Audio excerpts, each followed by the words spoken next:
of a 5-year USAID, do I need to spell that one? Say that one, United States. What is this? What's USAID for? It's like you use the acronyms and you don't actually know what they mean, right? But that's also development funding, a project that they have on the National Community-Based Treatment and Recovery Program in the Philippines. And she's going to talk about taking a curriculum that was developed by an international work group with U.S. State Department funds and translating that in a variety of different ways to be useful for the work that they're doing in the Philippines, training their workforce. And then our final speaker today in this panel is Dr. Beatrice Kathanga, who is a counseling psychologist and faculty member in the Department of Psychology at the Kenyatta University in Kenya. She is the immediate former chair of the Department of Psychology and is responsible for steering the development of the Drug Demand Reduction Education Program in the Department of Psychology at Kenyatta University. And she'll be sharing about that process of creating that program. That's her presentation. Besides teaching at the university, she's also involved in research on drug use among youth and marginalized groups in Kenya, as well as rehabilitation of children in the juvenile justice system. She works closely with the Kenya government's National Authority Against Drug Abuse, and she's also a founding member of the Kenyan chapter of the International Society for Substance Use Prevention and Treatment Professionals, which is called ISUP.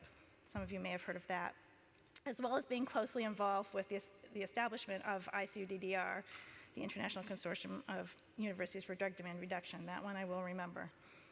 At the global level, she is trained as a global master trainer for a universal treatment curriculum, as well as the curriculum on treatment for substance use disorders in children and through the Colombo Plan. She's also contributed to the expansion of the UTC, the Universal Treatment Curriculum, and child curriculum across countries in Africa, Asia, and South America. So you can see a very esteemed group of speakers that we have here today talking about translational research. So Irina, come on up.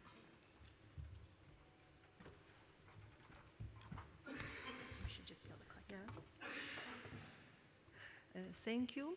Good afternoon, dear colleagues. It is a pleasure for me to take part in this international forum and tell about my country, Ukraine. The topic of my presentation, assessment of training needs among specialists who provide help to people with substance use disorders. And let me start with some background information. Ukraine is situated in the east part of North Hemisphere, and Kiev is as far as 9,800 kilometers away from San Antonio. It takes a 17-hour flight to get there. Ukraine, one of the largest countries in Europe. Its area is 600,500 square kilometers. Ukraine bordered with Russia, Belarus, Poland, Slovakia, Moldova, Romania, Hungary. Geographical center of Europe located in Ukraine. Majority of citizens lives in cities. Ukraine is a very beautiful country with 2 seas. There are mountains, lakes, plains, steppes, and modern citizens. The capital of Ukraine is Kiev, with population nearly 3 million people. The overall population of Ukraine on January the 1st, 2018 accounted more than 42 million. Among them, 6.5 are children under the age 14, and more than 1 million are adolescents. Morbidity of mental illness was 250 per 1,000 people, and the prevalence about 1,500,000 people. On red color is the addiction psychiatric data. In Ukraine, there are many ministries and departments having their own mental health services. Notably, Ministry of Health of Ukraine, Ministry of Social Policy, Ministry of Education, Interior, Defense, Justice, Infrastructure Ministry. According to the data Ministry of Health of Ukraine, there are 892 addiction psychiatry, 2,495 psychiatrists, and 8 beds for addiction treatment and 67 psychiatric beds per 100,000 population. The main features of national system of mental health are separation of psychiatric and addiction treatment services, catastrophically insufficient funding for outpatient care with main focus being on inpatient care. For the protection of the mental health of the population, less than 3% of the health budget is located. Stigmatization, discrimination, and social exclusion of the people with mental disorders still exist. Among 17 higher educational institutions in Ukraine, and the Ministry of Health of Ukraine, there are 27 facilities that specialize in the field of psychiatry, addiction psychiatry, child forensic psychiatry, and medical psychology. In addition, 3 faculties are located in the university subordinate to the Ministry of Education, and we have 1 private medical university. Currently, medical education path in Ukraine looks like this. The first step, full higher education for obtaining a medical degree, 6 years. 4th year, medical students have 135 hours course on psychiatry and addiction psychiatry. Second step, internship of psychiatry, 1.5 year, 1,600 hours and 60% theoretical course. And third step, specialization training, addiction psychiatry, 4 months, 624 hours. After this step is allowed to have a clinical practice, and other is postgraduate training. Aside of this, doctor may take 4 years to do a research for this PhD and consequently 2 more years for doctorate. Starting from 2008 in Ukraine, the specialist training program for doctors and the system of postgraduate education was modified, in particular in continuous postgraduate education with receiving 250 credits was introduced. The proposed modification will give the opportunity to develop a new qualification improvement courses and adapt the ones already developed. There are no official courses or specialization for nurses who will work in addiction treatment facility, as well as for psychologists and social workers. Partly because of this, there are many training programs in non-state sector, and those training programs vary across quality and length of training and do not have state certification. Also, there are addiction council, people who provide a lot of psychosocial support and rehabilitation center. Officially, there is no such professional as addiction counsellor in Ukraine. Therefore, there are no training courses or official employment for them. In reality, they undergo special short-term courses from their rehabilitation center and can be employed in a creative way. Assessment of training needs among specialists who provide help to people with substance use disorder was conducted by Ukrainian Psychiatric Association on the order of the SAMSA, Substance Use, Abuse and Mental Health Service Administration, in 2017-28. The relevance of assessment arose due to the need to improve the competence of specialists in connections with the increasing prevalence of use of psychoactive substances in Ukraine, HIV epidemic, an insufficient number of addiction psychiatry, and the lack of accreditation of non-medical specialists who provide assistance.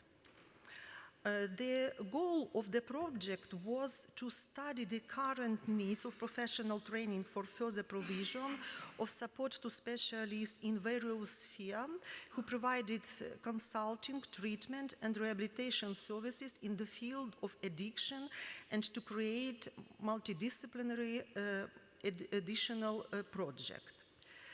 The questionnaire training needs survey for specialists who provide help to people with substance use disorder, provided by Substance Use Disorder Advisor SAMHSA, was used in the study. The questionnaire was translated and adopted by the Ukrainian team of researchers and included the following section: general information, work experience, frequency and ease of use of knowledge and skills, need for knowledge and skills, desired training mode. The study covered the whole territory of Ukraine. Data collection was carried out in 25 regions of Ukraine. The survey was conducted among 1,008 doctors, psychologists, social workers, nurses, and addiction counselors at organizations of different ownership and subordinated from in all regions of Ukraine. According to the sphere of activities, there are following group of respondents. 32% are engaged in medical activities: psychiatrists, addiction psychiatry, intensive care physician, infection disease doctor. 21% are engaged in nursing care. 16% director of rehabilitation centers, chief physician, head of the department. And two groups, 13%, psychologists, the first group, psychologists and social worker, and other group provides social, psychological, and educational work with convicts at penitentiary institution. And last small group, 5%, are engaged in education, counseling, and volunteer work. The majority of respondents, 62.6%, work at state health institution, 15% at non-state rehabilitation centers, 22.7% at penitentiary institution. The vast majority, 19.4%, reported that they work full-time, 53% were women, the average age 45 years. More than half of the specialists, 54%, received additional training on addiction in the last 5 years. The training program initial course of medication-assisted therapy passed 25% specialists. In HIV-related topics were trained 39% specialists, of each 86% passed in the training course, voluntary consulting and testing program, and 20% course antiretroviral therapy. The average time working in the field of education treatment and rehabilitation, specialists who supervise the treatment and rehabilitation work, and the doctor, 99 years, nurses, 32 years, psychologists and social worker, age 6 years, counselors, 6 years, and specialists who supervise social, psychological, and educational work with convicts, 25 years. Nearly 15% of respondents work on the med side and 35% work with med clients. During the analysis of the distribution of training needs among group of specialists, the following 13 differences were found. The greatest need for training was expressed by addiction counselors. The somewhat lower need to training was expressed by the psychological specialists who work with convicts. The interest in the training among nurses, doctors, psychologists, and social worker is about on the same level. The doctor, the most interested in the issue of amphetamine, opioid addiction, and general treatment issue. Nurses express higher interest in all topics with higher priority concerning alcohol and amphetamine addiction, general treatment issue, and non-pharmacological intervention. The specialists who provide professional, social, and psychological assistance express a desire to master the skill of non-pharmacological intervention, as well as to expand their knowledge regarding amphetamine and alcohol addiction. Psychological specialism from penitentiary facilities express higher interest in the issue of alcohol addiction and basic knowledge concerning addiction. Addiction counselors are most interested in the studying non-pharmacological intervention, general treatment issue, and basic knowledge concerning addiction. In general, the needs for training in MED among all specialists in lower than that for general treatment of addiction. Specialists are most interested in the regulatory framework of MED program, treatment of opioid addiction with naltrexone, with buprenorphine, interaction of medication between methadone and some common medication, relation of methadone program with other health program and addiction treatment. When organizing the training process, the most specialists find the following important. The first of all, consulting at the workplace after training and other scientific validation of offer of evidence, practical orientation, exchange of idea with other program, and other. In Ukraine, the main problem is the inconsistency of the system of mental health education with modern requirements.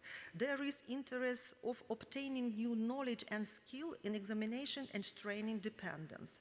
Existing training courses and programs do not always comprehensively cover those questions that experts have shown.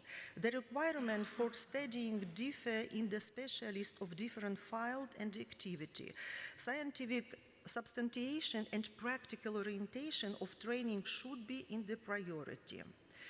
The system of the higher and postgraduate education in the field of mental health require a systematic and differentiated improvement in the content of education program, methodology of training, and assessment of competency normally.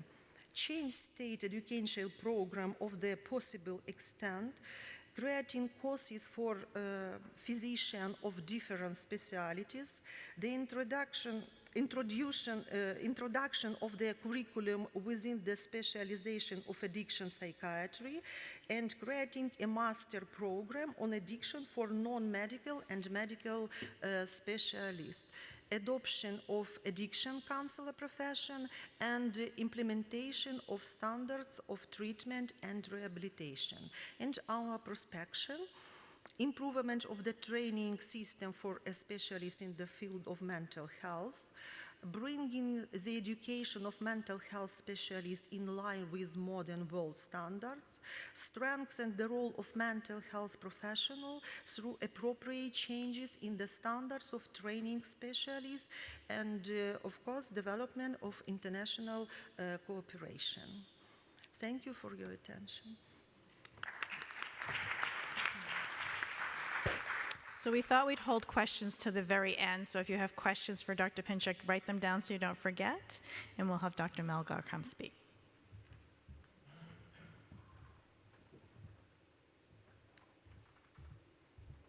So just push the green button. Okay. Good afternoon, everyone. I am Isabel Melgar from Ateneo de Manila University, and that's located in Manila, Greater Manila. I'd like to thank the sponsors like Nidainternationalforum and of course Dr. Kim for giving me the opportunity to represent our country. This is my first time actually to attend the forum. So the topic that I'm going to talk about is the adaptation of universal treatment curriculum walkthrough which I will explain later what it is, and we'll let you know what was our experience. Now, I think not all of you are familiar with our country. We are located in Southeast Asia, and we're very near Hong Kong, Taiwan, and of course, Thailand, Vietnam. And on the southern part would be Malaysia and Thailand, Borneo. And as you can see, Philippines is an archipelago. It has 7,200 islands during low tide.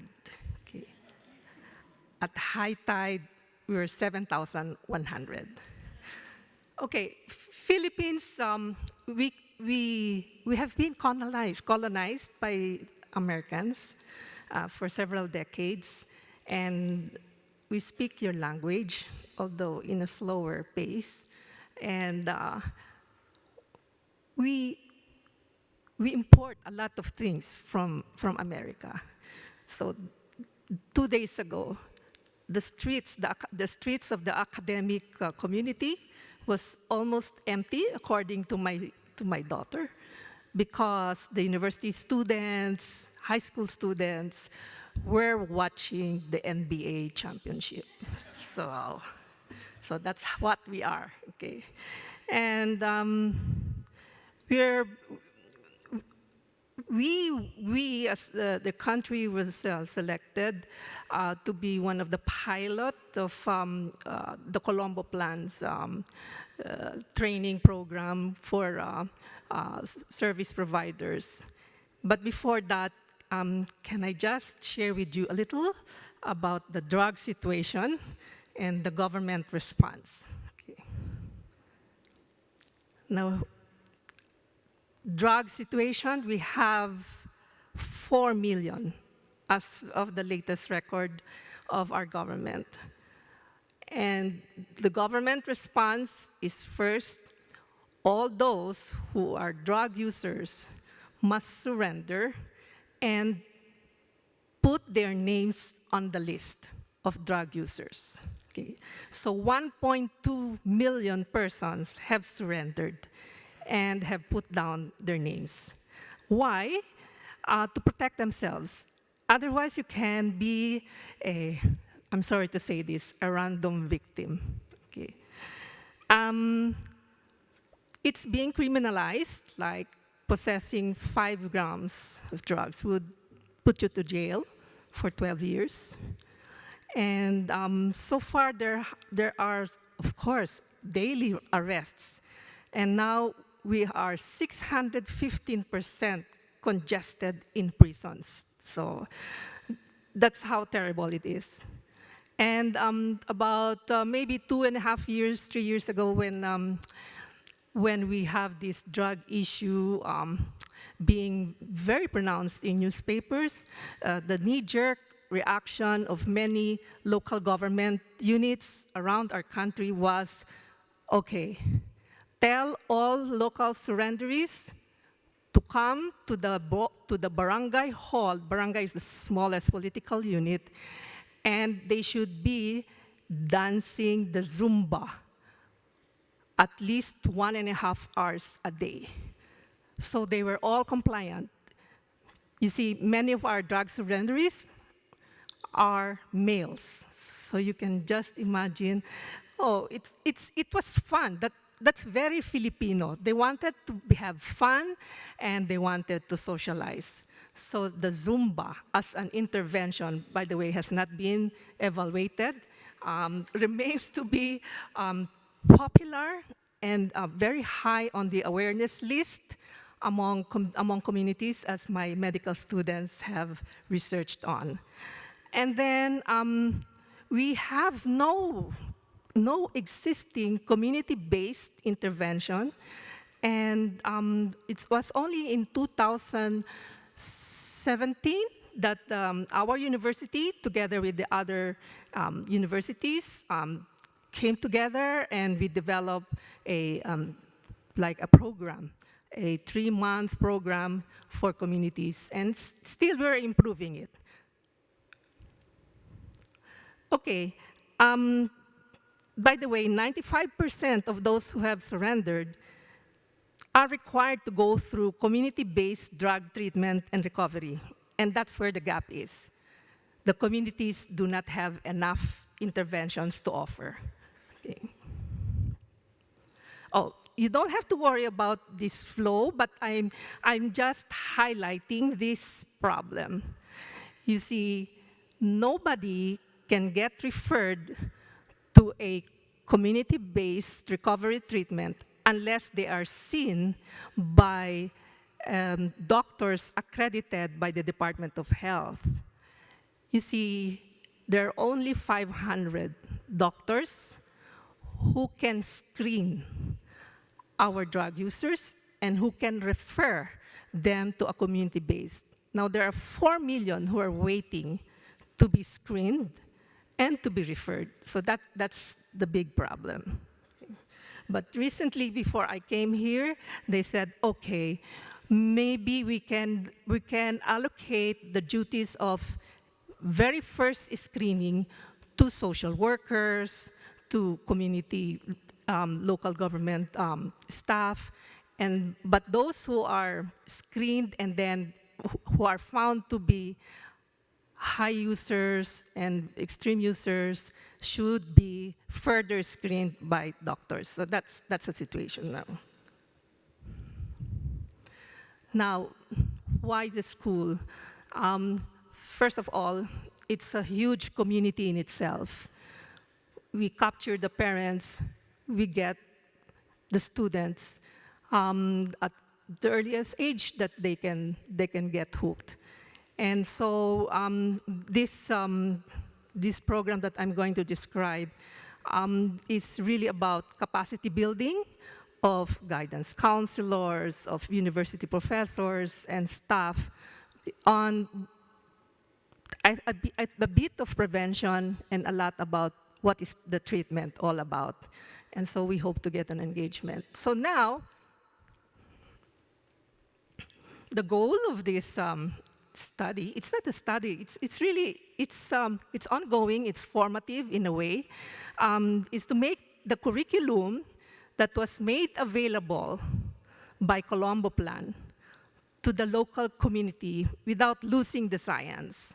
So that's kind of tough in a way. But then, let me just describe to you the psyche of the Filipino. Okay, as a psychologist, I'm speaking about the Filipinos in general. The Filipinos are very accommodating. They're very generous with their smiles. They will say hello in a heartwarming way.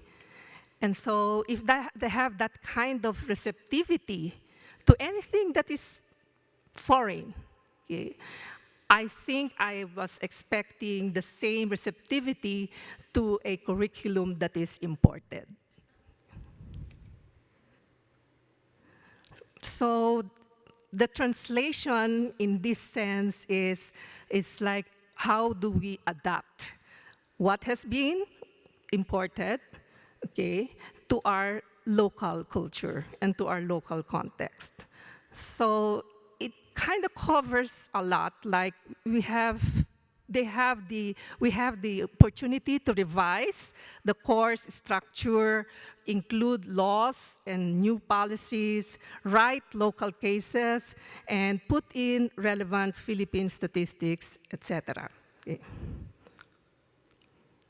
Now, we were selected, like there were about 4 universities who were accredited as service providers, and this is probably like a privilege for those who have been selected because we go through a free 10-day workshop, okay, on treatment issues and procedures. The curriculum was developed through the DAP, Colombo Plan. DAP stands for Drug Advisory Program. It is really more of a knowledge modules rather than a skills training type. so far, over 80 participants of at least 10 different academic institutions were participants to this. And that's, okay, I'm showing this picture just to let you know that majority of the service providers at the university are women. And majority of our users are men. Okay. So this is the typical workshop that was conducted for 10 days.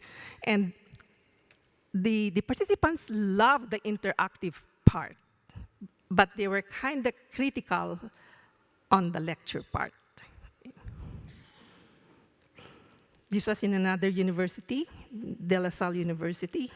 Okay.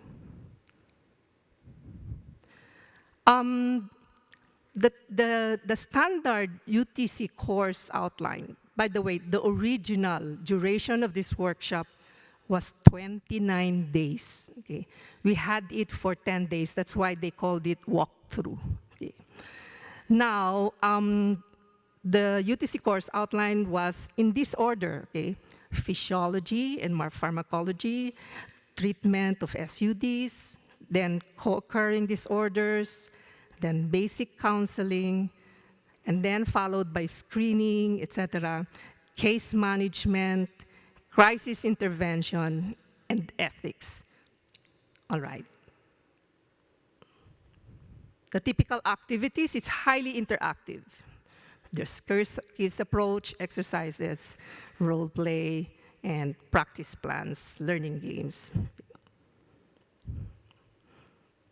The method, it didn't, I thought that I could have just distributed or put online evaluation sheets. Okay. But knowing my fellow university colleagues, they will not answer it. They don't have the time. That is one excuse that probably I would understand. So I decided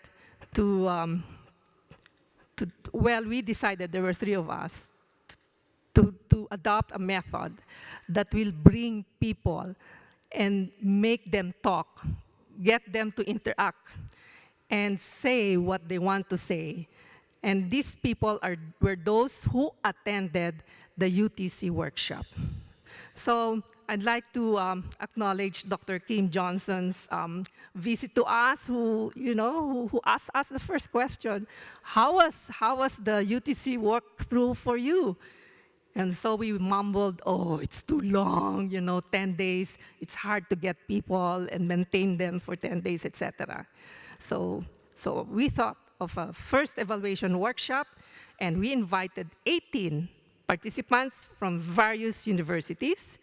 And then that was the first. And then we have to have a second evaluation workshop with 13, again, UTC alumni. And this was an overnight, like a 2-day workshop. They were not complaining. We just make them work, and that's okay. They had, by the way, the workshop for free. Okay.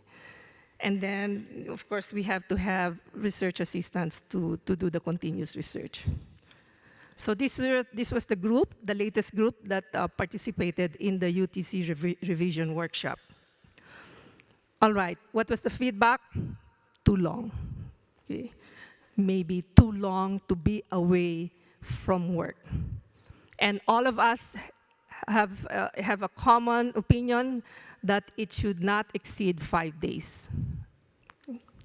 I don't know if that's something that also happening in your countries.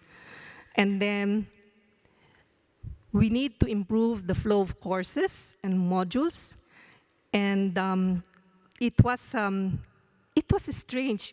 We were looking at the flow, at the logical flow of the courses, and many of us could not understand the logic of the standard curriculum that was given to us.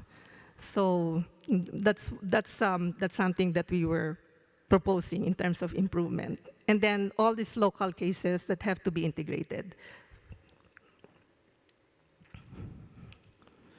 So I think we know what could have been the deliberations. It was in fact I think a documentation of how the discussions went through could have been a very important source of information for those who are developing modules and exporting it to other cultures. Okay. So I'm on top of this, the localization of materials.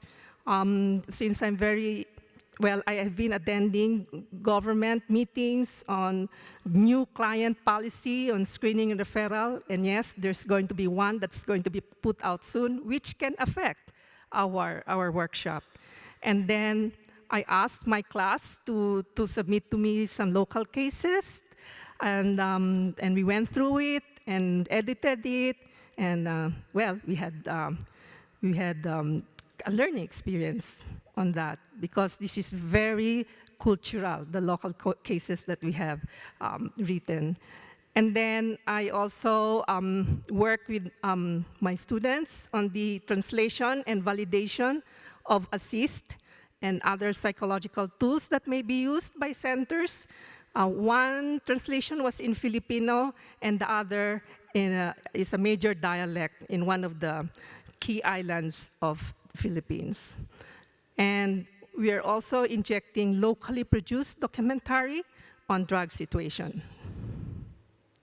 Other resources added will include a Journal of Psychological Association of the Philippines special issue on drug use and recovery, and this is going to be in August 2019, where myself and my other colleagues are contributing some articles.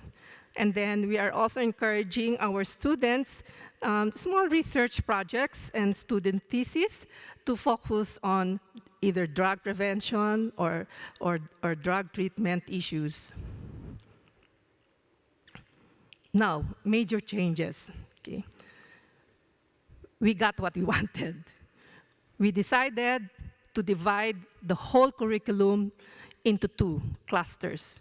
Cluster 1 would be 5 days, and cluster 2 will be also another 5-day workshop, but they don't have to be conducted one after the other. We could have one in this year and the next one next year.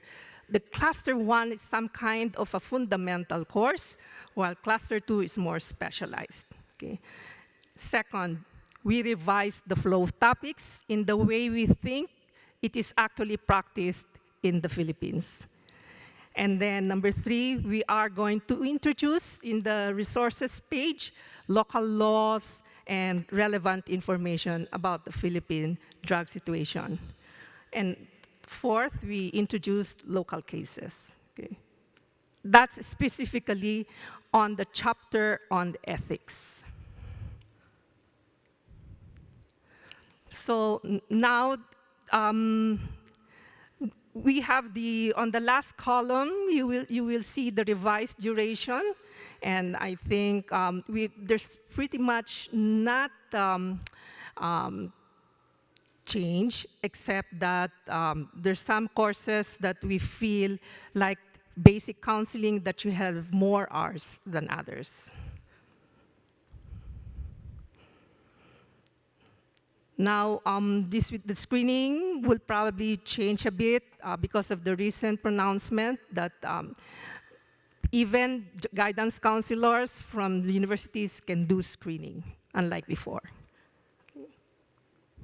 So that's the order now that we want: physiology, then screening, then treatment, then talk about ethics. Cluster 2, basic counseling, case management, crisis intervention, and then the co-occurring diseases. So next steps would have to be, again, I said it is a work in progress. We have to finalize a training manual. At least by December, we should come out with something. And then we have to validate it, redo the training workshop. Then, of course, the pilot testing is part of that. Then get feedback. And then we could integrate some specific courses into our graduate curriculum. Thank you very much.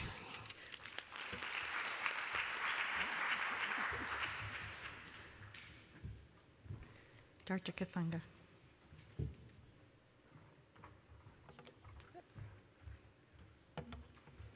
Keep going. There we go.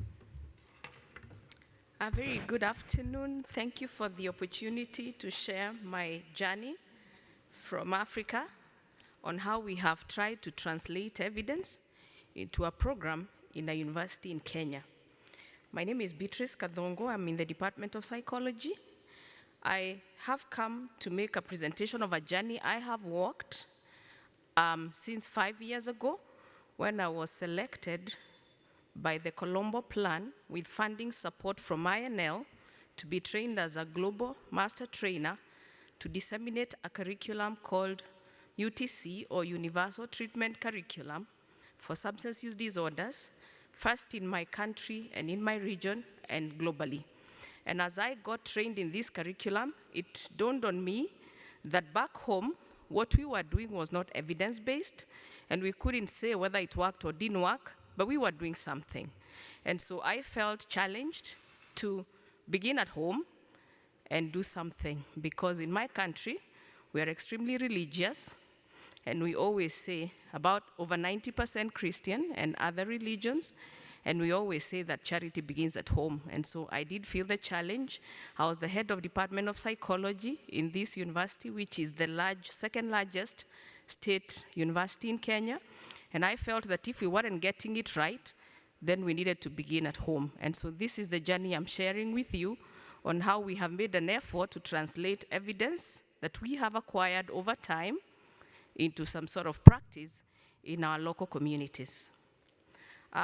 As I thought about this presentation, and as I have been thinking about this journey, I have been thinking about why we need to bother about evidence-based practice. And having been here since yesterday, I have listened to a lot of data and findings, and I would think it would be pretty useless if we did not translate that into practice in our settings. And therefore, I have asked myself the question, why evidence-based practice? And I have been thinking that over the years, we have been doing something with clients that have substance use problems, including in my country. In my country, the tendency, and probably in Africa, we tend to think a lot about our ancestors, about invisible forces that have a way of shaping our lives and destinies. And therefore, if we have people using substances in problematic ways, then we will think about the ancestors, we are going to think about religion, we're going to think about exorcism, and we're going to think about many different practices that are not based on any evidence. And therefore, I have just noticed, and I am acknowledging, that over the years we have had practices happening in my country and probably in many parts of the world that are not supported by evidence, that do not necessarily work, and which probably don't address the needs of our clients, and which are not necessarily safe. In fact, lots of them could lead to more problems for our clients, if not death, and which are not necessarily timely and fair for our clients. And because of this, then we have a lot of challenges in my country and my part of the world. We have failed treatments. We have frustration of clients and families where you take in your relatives or your family members for treatment repeatedly, and the relapse rates are extremely high. We have wastage of resources by individuals, families, and communities. And coming from a country where resources are constrained, because Kenya is a developing country, this really has an impact. We have lack of faith in treatment processes, and because of that, insurance companies don't want to cover anything to do with substance use. And therefore, as a country, we have to think about how we can translate what we do with our clients with substance use disorders into science, so that we can be able to say that what we are doing has some scientific validity, is feasible, and is sustainable. And that is why I get interested in reflecting about evidence-based practice. And of course, some of the people that have tried to define evidence-based practice is talking about using practices where the evidence is strongest and most accepted, and therefore is likely to have a significant impact in improving care for our clients. And this is basically what this slide is talking about: issues of science, issues of clinical and financial feasibility, and issues of clinical expertise as advocated by the US Institute of Medicine. The likely impact of evidence-based practice is that we are going to have better outcomes for our clients. We shall have reduction on wastage of resources. We're going to demonstrate that what we do works, and therefore we will have more faith by our governments and by our different corporates in terms of investing in insurance for clients with substance use disorders. As we stand in my country, only one treatment center has some coverage by the insurance company. And that then means that every other person trying to access treatment may never afford to get treatment. And that then goes to issues of equity and issues of fairness when we think about substance use disorders. Now, in Kenya, the situation of substance use disorders is real. We have got our national authority that campaigns against drug abuse called NACADA. They've given some statistics of how big or small the problem is, and we can see that about 18% of 15 to 65 years are using at least one substance or another. Of course, our biggest headache is alcohol use disorders, and we have about 10% of them having a substance use disorder and therefore requiring intervention, and most of them do not get to access. The other thing about our country, like I said earlier, is that we have different approaches to addressing issues of drug abuse. We have got very little data on whether what we are doing is working. We have little data about what we are doing in the different treatment centers. We just have one treatment center run by the government. The rest have mushroomed from different parts of the country, primarily led by people who are in recovery and who want to do something for their fellow people with substance use disorders. We have a lot of shortage of treatment professionals. The few that are offering treatment probably covered a little, topic or course, as part of their degree program on substance use disorder. And therefore, this gave me the need, or pushed me to think about what is it that we can do as a country to be able to translate all this global knowledge into a program that could empower our people to be able to meet the needs of our clients on the ground. So the situation in Kenya, again, is that in the treatment field for substance abuse, we don't have really professionals who are trained to deal with clients with substance use disorders. So what we have is psychiatrists, physicians, nurses, psychologists like myself, counselors, social workers, who struggle to deal with issues of substance abuse. In fact, for many of them, when a client shows up with a substance use disorder, they are a headache for the practitioner, because the practitioner is a psychiatrist who thinks they should deal with a problem that the client hasn't brought upon themselves, because that is the general feeling we have in my culture. The rest, the physicians, are busy dealing with their problems. And so again, if you come in with a substance use disorders, they think you brought that upon yourself. They have little time or resource to invest in you. And because of this, then, we have got limited knowledge of evidence-based practice. And so my question then is, how do we translate all this evidence that we have into practice? And I thought that one of the things that we need to do is to translate this knowledge into some sort of a program that can be accessed by more people and who can then be able to be practitioners and work with clients.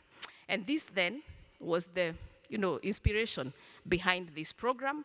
And so we came up with this idea that what I need to do and what we needed to do as a university that is recognized in Kenya was to reflect on how we can translate this knowledge into a program that we could use and reach more Kenyans. Why universities are key in translating evidence into practice? I think one of the reasons is because the core business of a university is to do education, is to do training, it is to do research and generate knowledge, it is to disseminate knowledge. And therefore, I thought that what we need to do is convince universities to take up this knowledge and translate it into a program that they can then disseminate. And so for me, why universities are important is that we can take advantage of the structure that's already in place and just work them into accepting to take this as part of their business. Why specifically my university, which is Kenyatta University? A couple of reasons. One is that we have a philosophy, a mission, and a vision that talk about sensitivity and responsiveness to society needs, which talks about its mission being teaching, research, innovation, and community outreach. And what that meant for me is that we could then anchor the idea of drug demand reduction education into the philosophy, into the vision, and into the mission of my university. But of course, that meant that I had a bigger job of convincing my university to see that as their problem. And so the DDR education program was well anchored in the mission, philosophy, and vision. And it was a challenge to my university to respond to a need that was a big headache in society. And it was such a big headache that the former president of my country had to make a clarion call to our citizens to be a working nation, not a drinking nation. Because you go to certain areas in our country and there is nobody working, everybody was drinking. I come from a country where we are not very good at respecting laws. So even as I listened this morning to the debate about cannabis, I kept thinking, because there's a lot of agitation in my country to adopt similar practices, I worry because in my country, we barely respect laws. And that would mean that we could set up laws and decriminalize or legalize, and then we would expose a whole mass of people into lots of problems. So these are some of the issues that we struggle with as a country. And therefore then, I sought to see how my university could help translate the treatment evidence that was existing into a program that we could make available to Kenyans. We have a strategic advantage of being the second largest public university. We have got a network of campuses across the country. We have a diverse student culture, and we have lots of schools and departments which we could take advantage of. At the same time, we have lots of programs that range from certificate all the way to postgraduate programs. We have diverse modes of study from face-to-face to digital and virtual learning to blended. We have full-time courses and part-time courses. We have got vibrant faculty. We have got some reasonable, resources that we could take advantage of.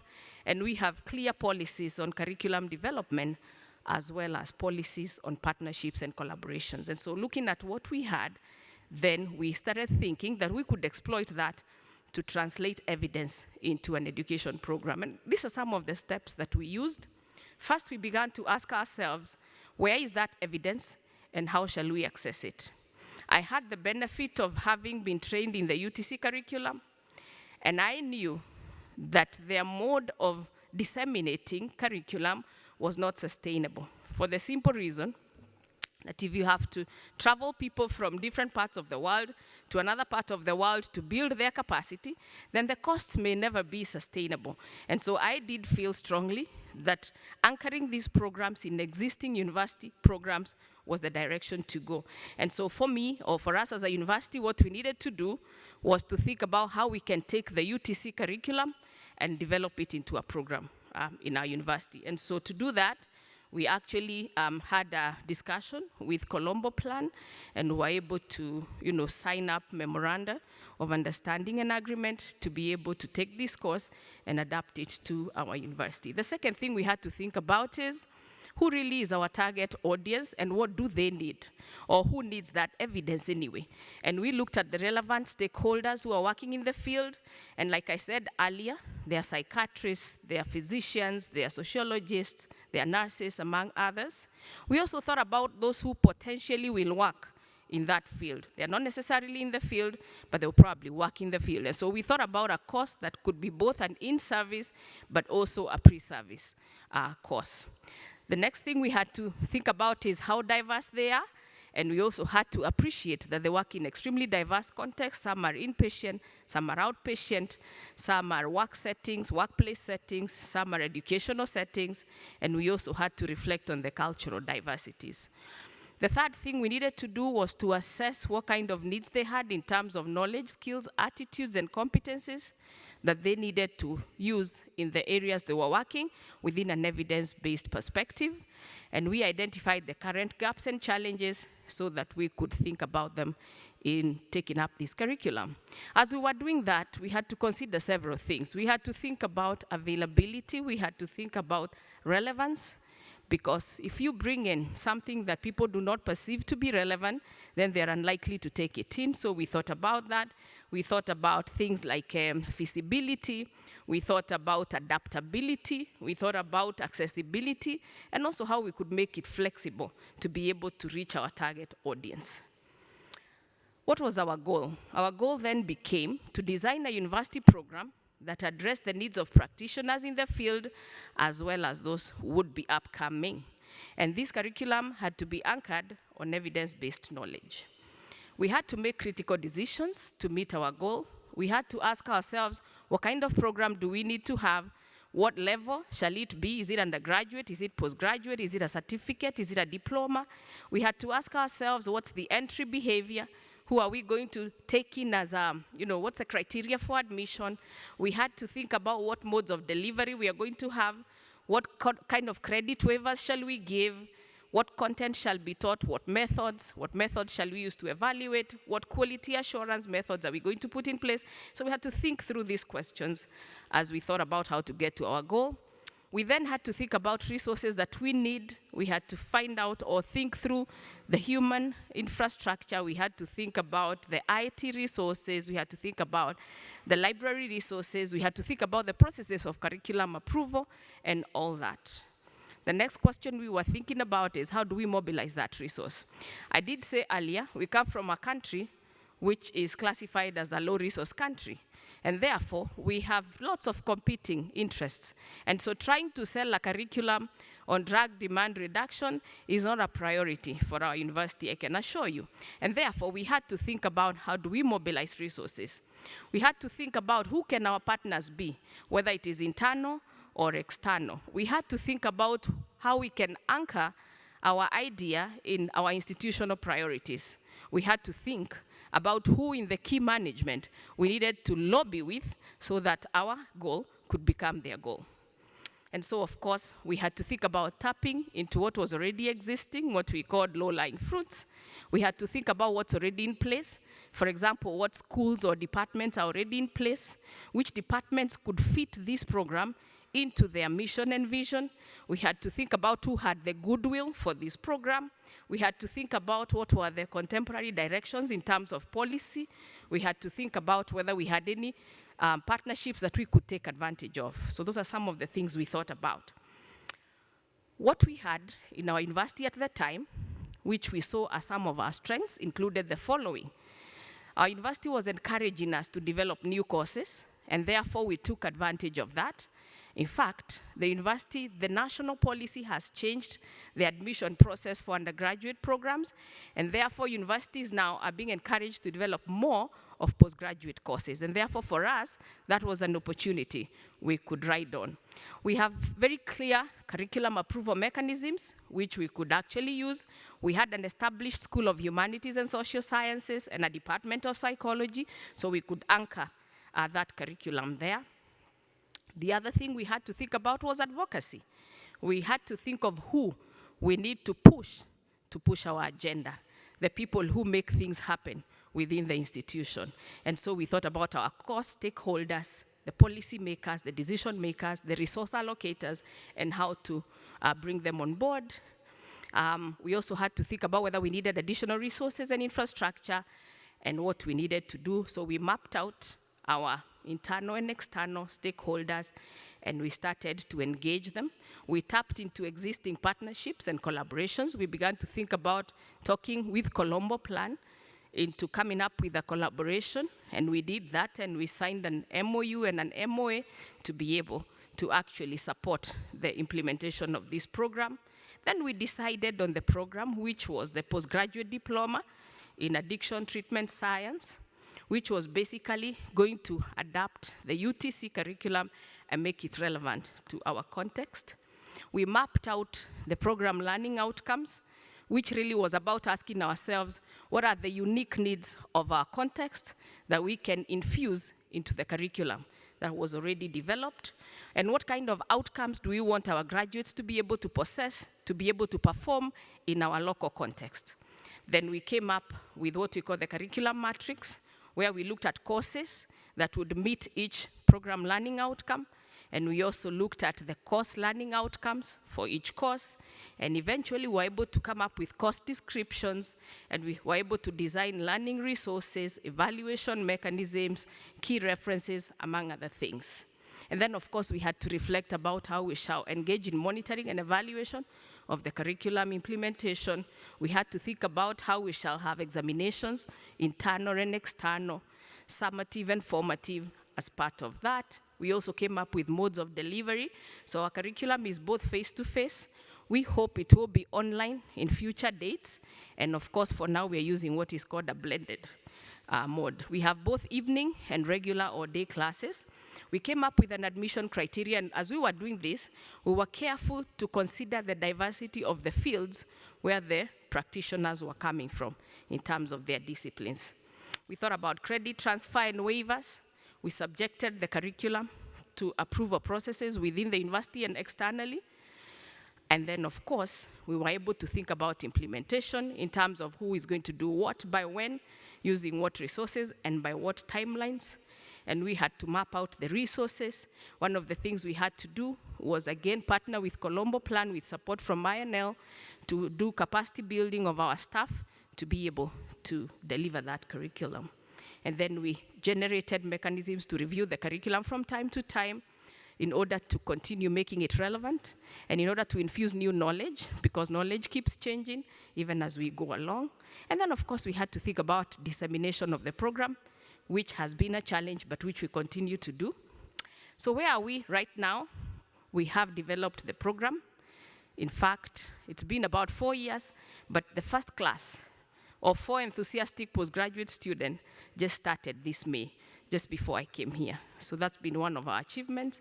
Some of our challenges included bottlenecks that delayed the signing of the MOUs and MOAs. We had an industrial strike of lecturers in our country, which delayed the process.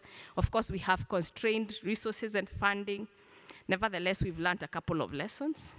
The importance of knowledge and understanding of existing systems, where we have found, how we can exploit the strengths and opportunities, how we can take advantage of partnerships and collaborations, and how we can persistently engage top management and those who hold the key to decisions and to resources. In terms of way forward, we do hope that we can continue to engage the university management for more resource allocation.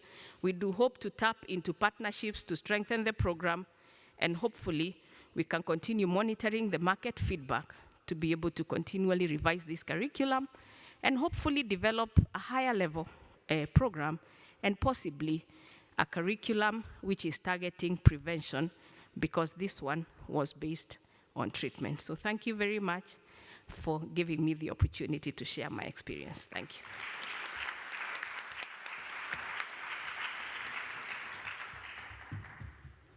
So I think we have maybe 15 minutes for questions.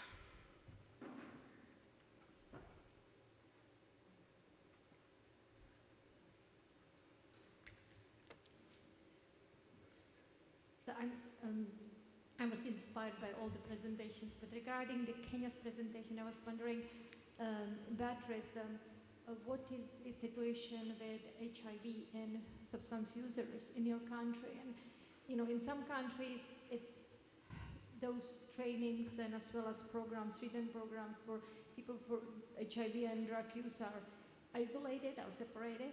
And I'm wondering if there is a problem with HIV and need to implement HIV prevention and treatment in drug using population, if you were able to integrate it into curriculum, and how?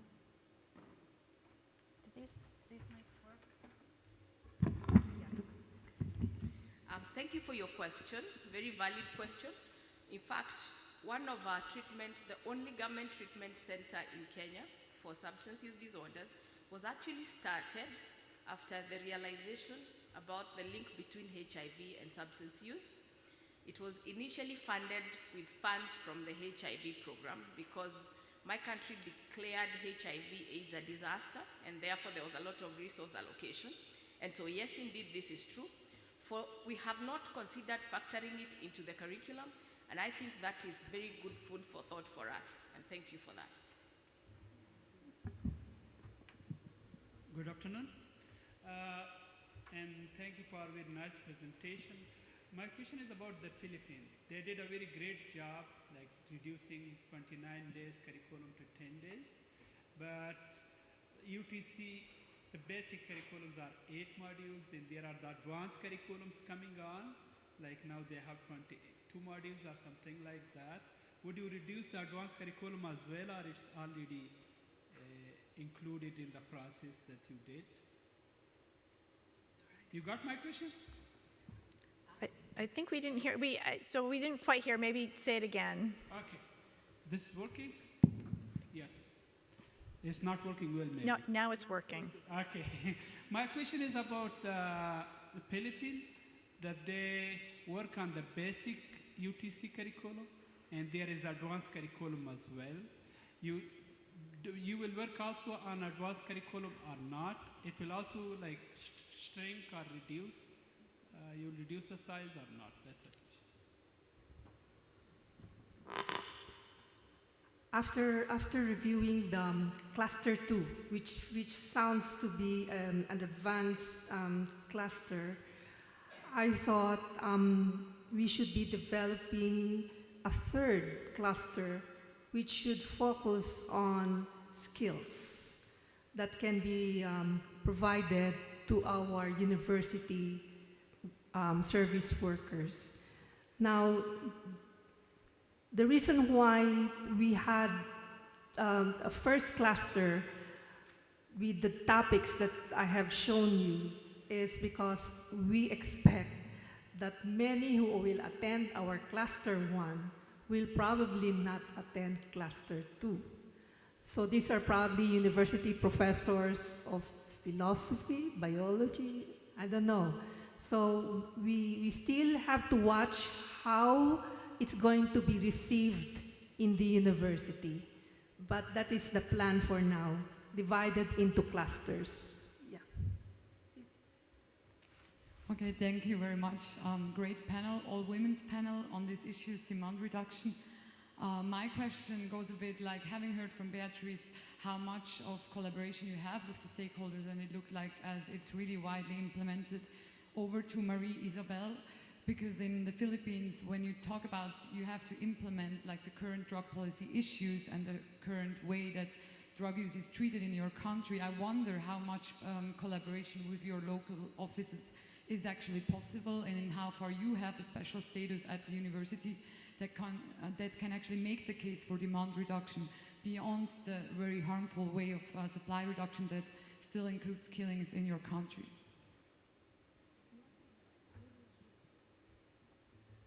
Okay, it's a sensitive issue, but okay, I'll try to answer it. We have learned to work with the Department of Health and the local government units. You see, the politics, the drug politics in our country is this. There are pronouncements from the office of the president and the police, I mean the military. And then you have pronouncements from a drug prevention agency, which is also of the government. Then we have Department of Health, which is quiet and diplomatic. But we get our programs working in communities. Surprisingly, the mayors, the governors, they're all for it. I think it was our timing that did it. We did it 1 year before election time.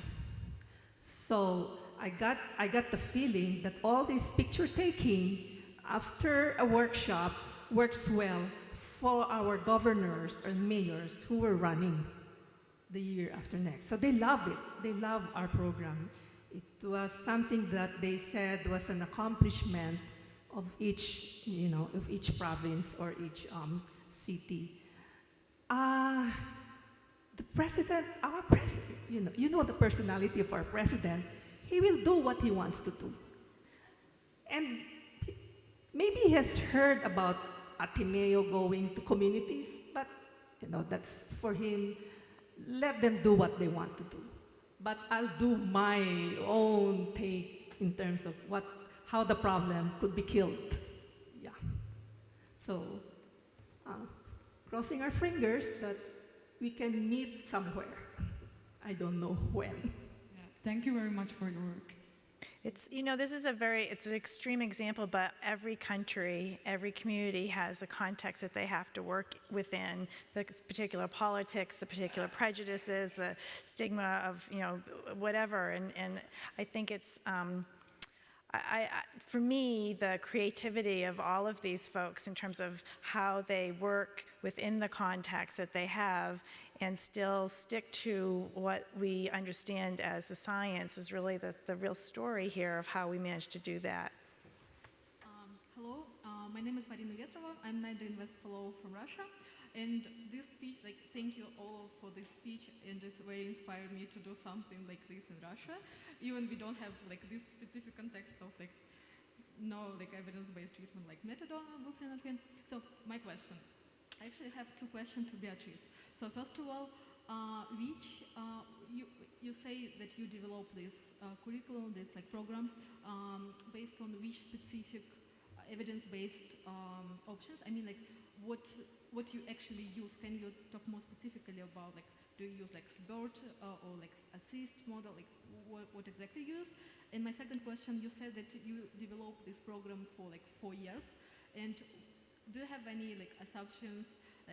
How do you think how long it takes to actually implement this program to the real life to the university? Thank you. Thank you very much for your two questions. Yes, you asked about which evidence, where is the evidence? Yes, the evidence we got from the UTC, or Universal Treatment Curriculum, which has been developed by Colombo Plan Drug Advisory Program with support from the US State Department.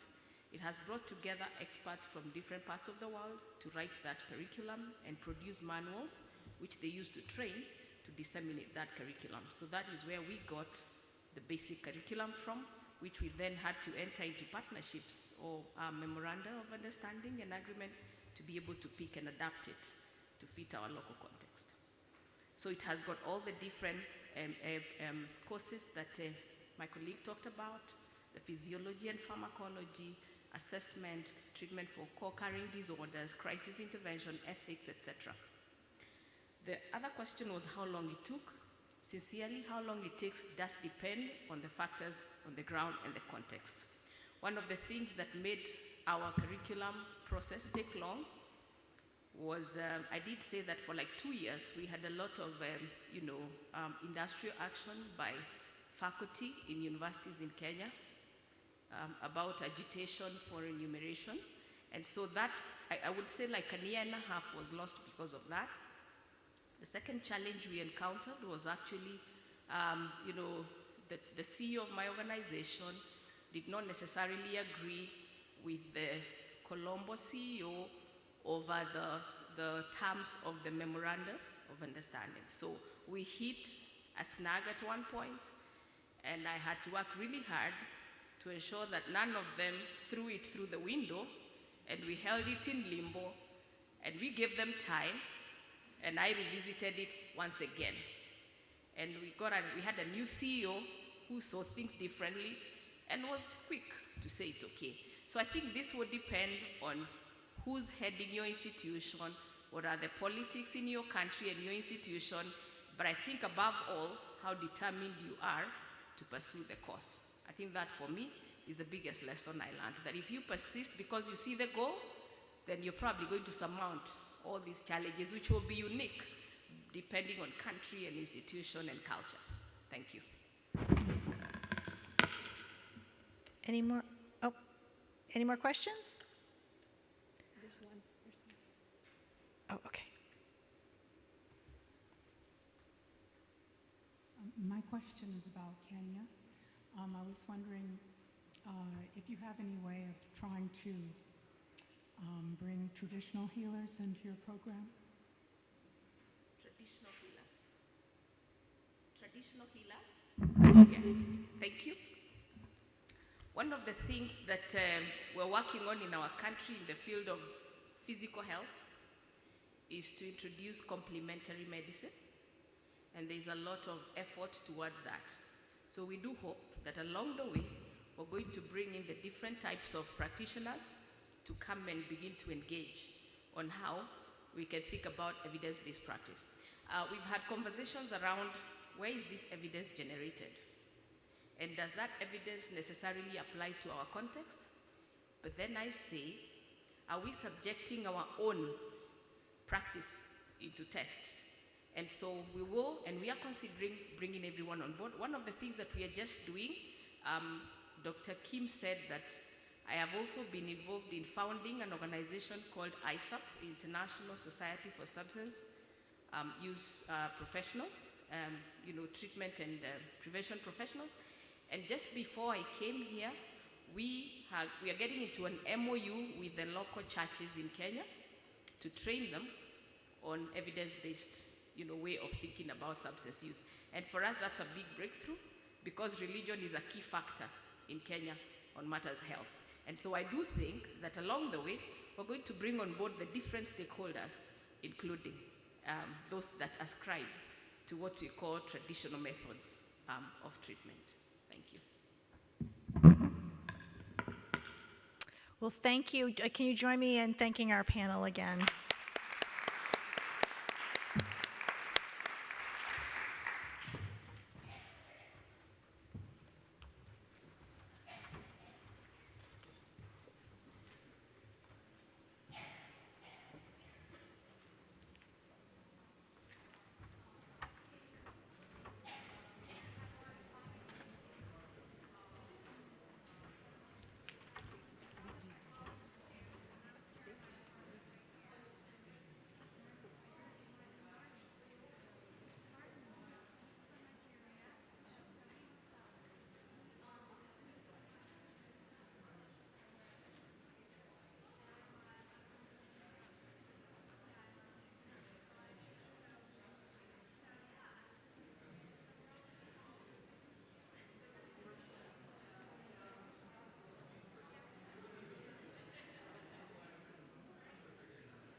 electricity plugs.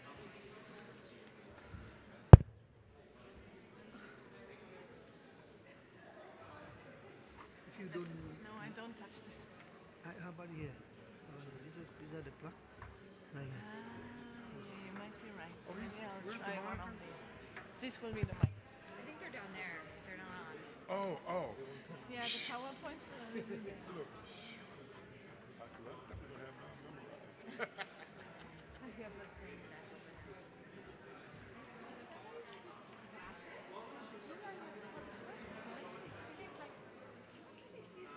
From the distance. Start happening.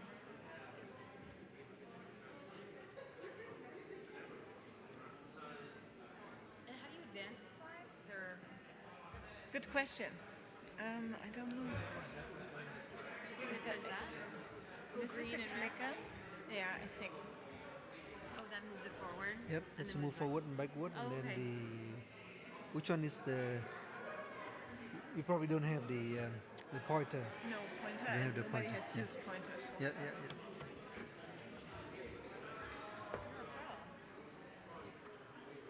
You need a pointer?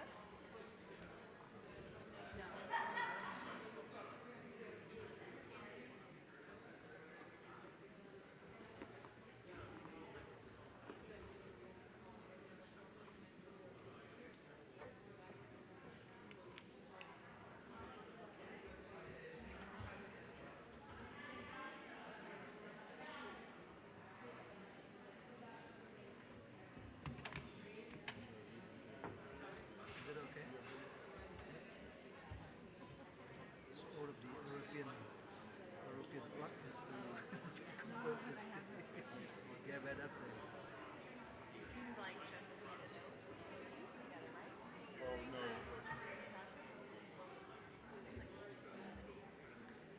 I can't pronounce names. Just let you know. That's what you're dealing with. Just understand. Can you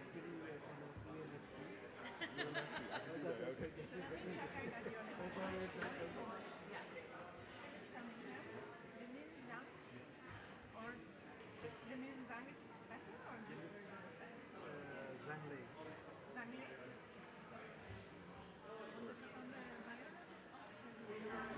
That's the Vietnamese way of writing name.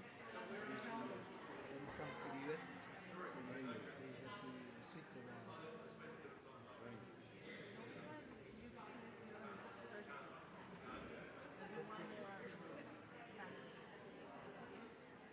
It's a living Zang.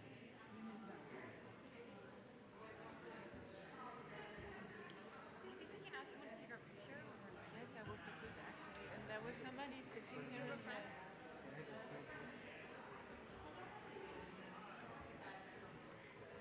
Or maybe we can in anything when we're done everything after that. Yeah, yeah.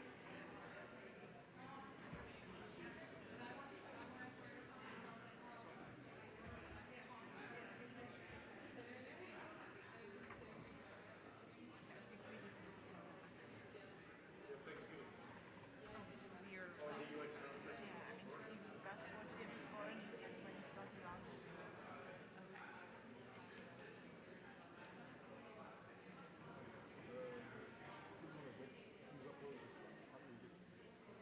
He says they're just gonna. Come up. I know it's very. Yeah, yeah, it looks seamless. They got a timer. Oh, they do.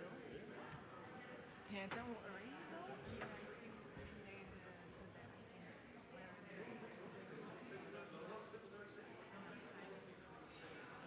Yes, yes.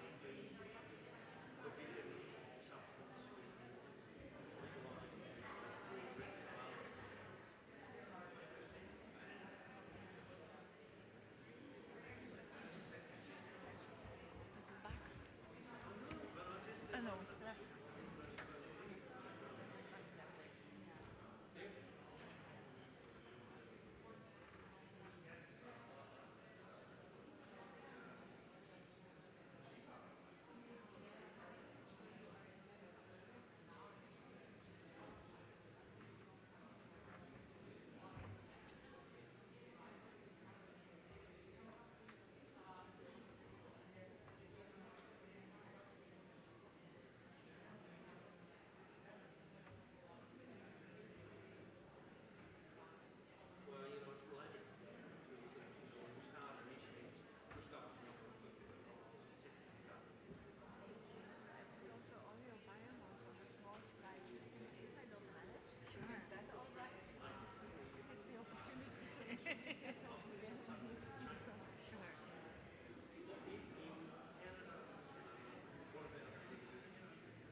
afternoon, everybody. We'll slowly be back for the last panel. If we could already have the first slide of my presentation up as a... Great, just to see how that works.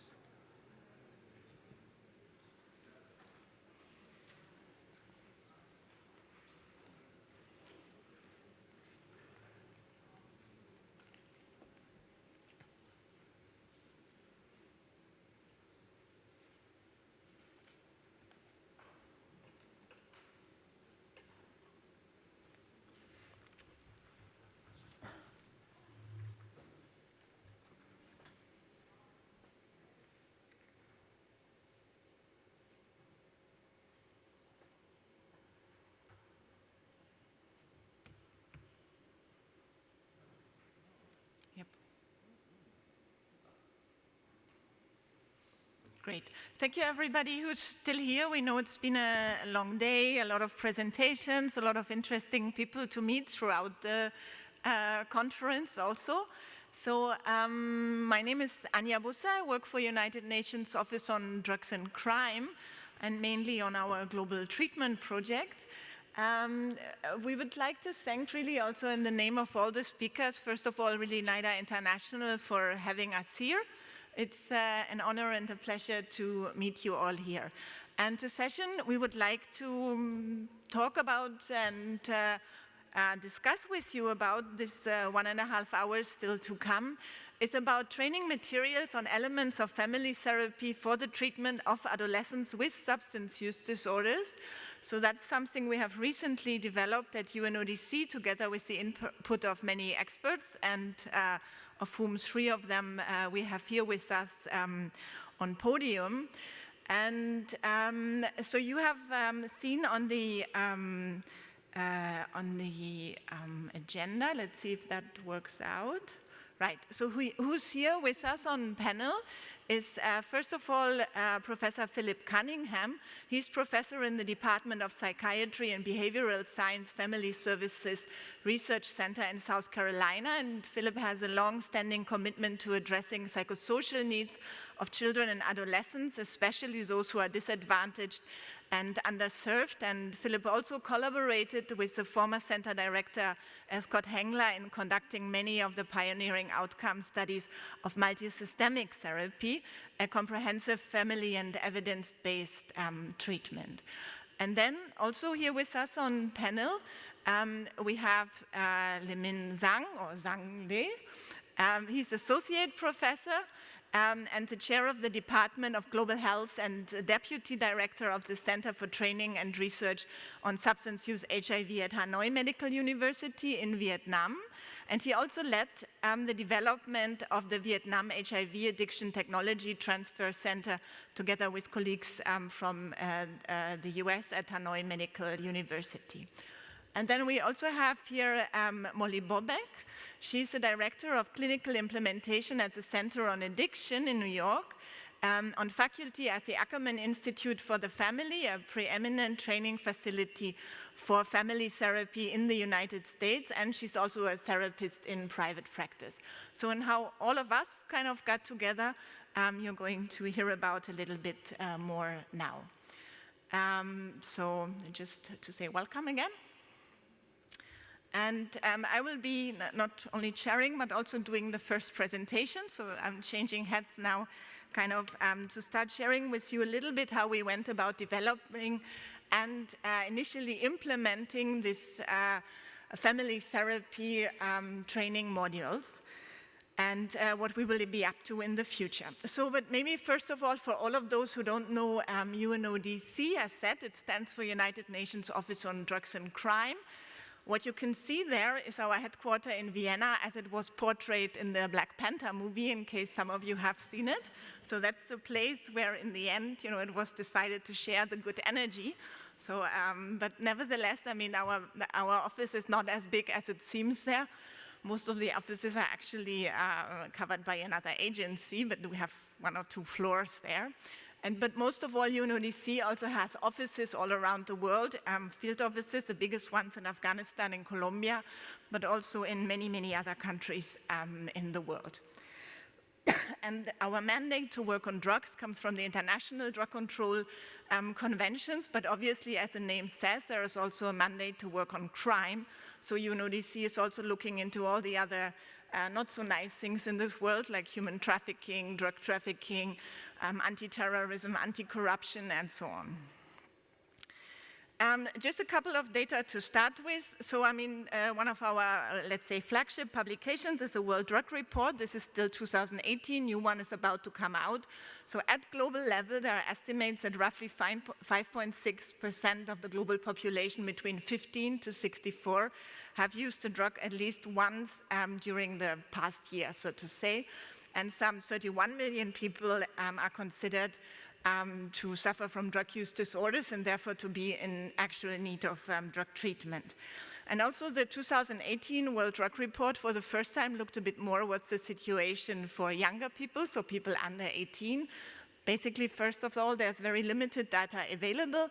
Cannabis also in this group remains the most commonly used drug globally, at least among young people, and also polydrug use remains common among young people. What you can see on the slide is a little bit comparison with general population estimates, and you see that there's quite some variation across countries when it comes to comparing general population and young people cannabis use.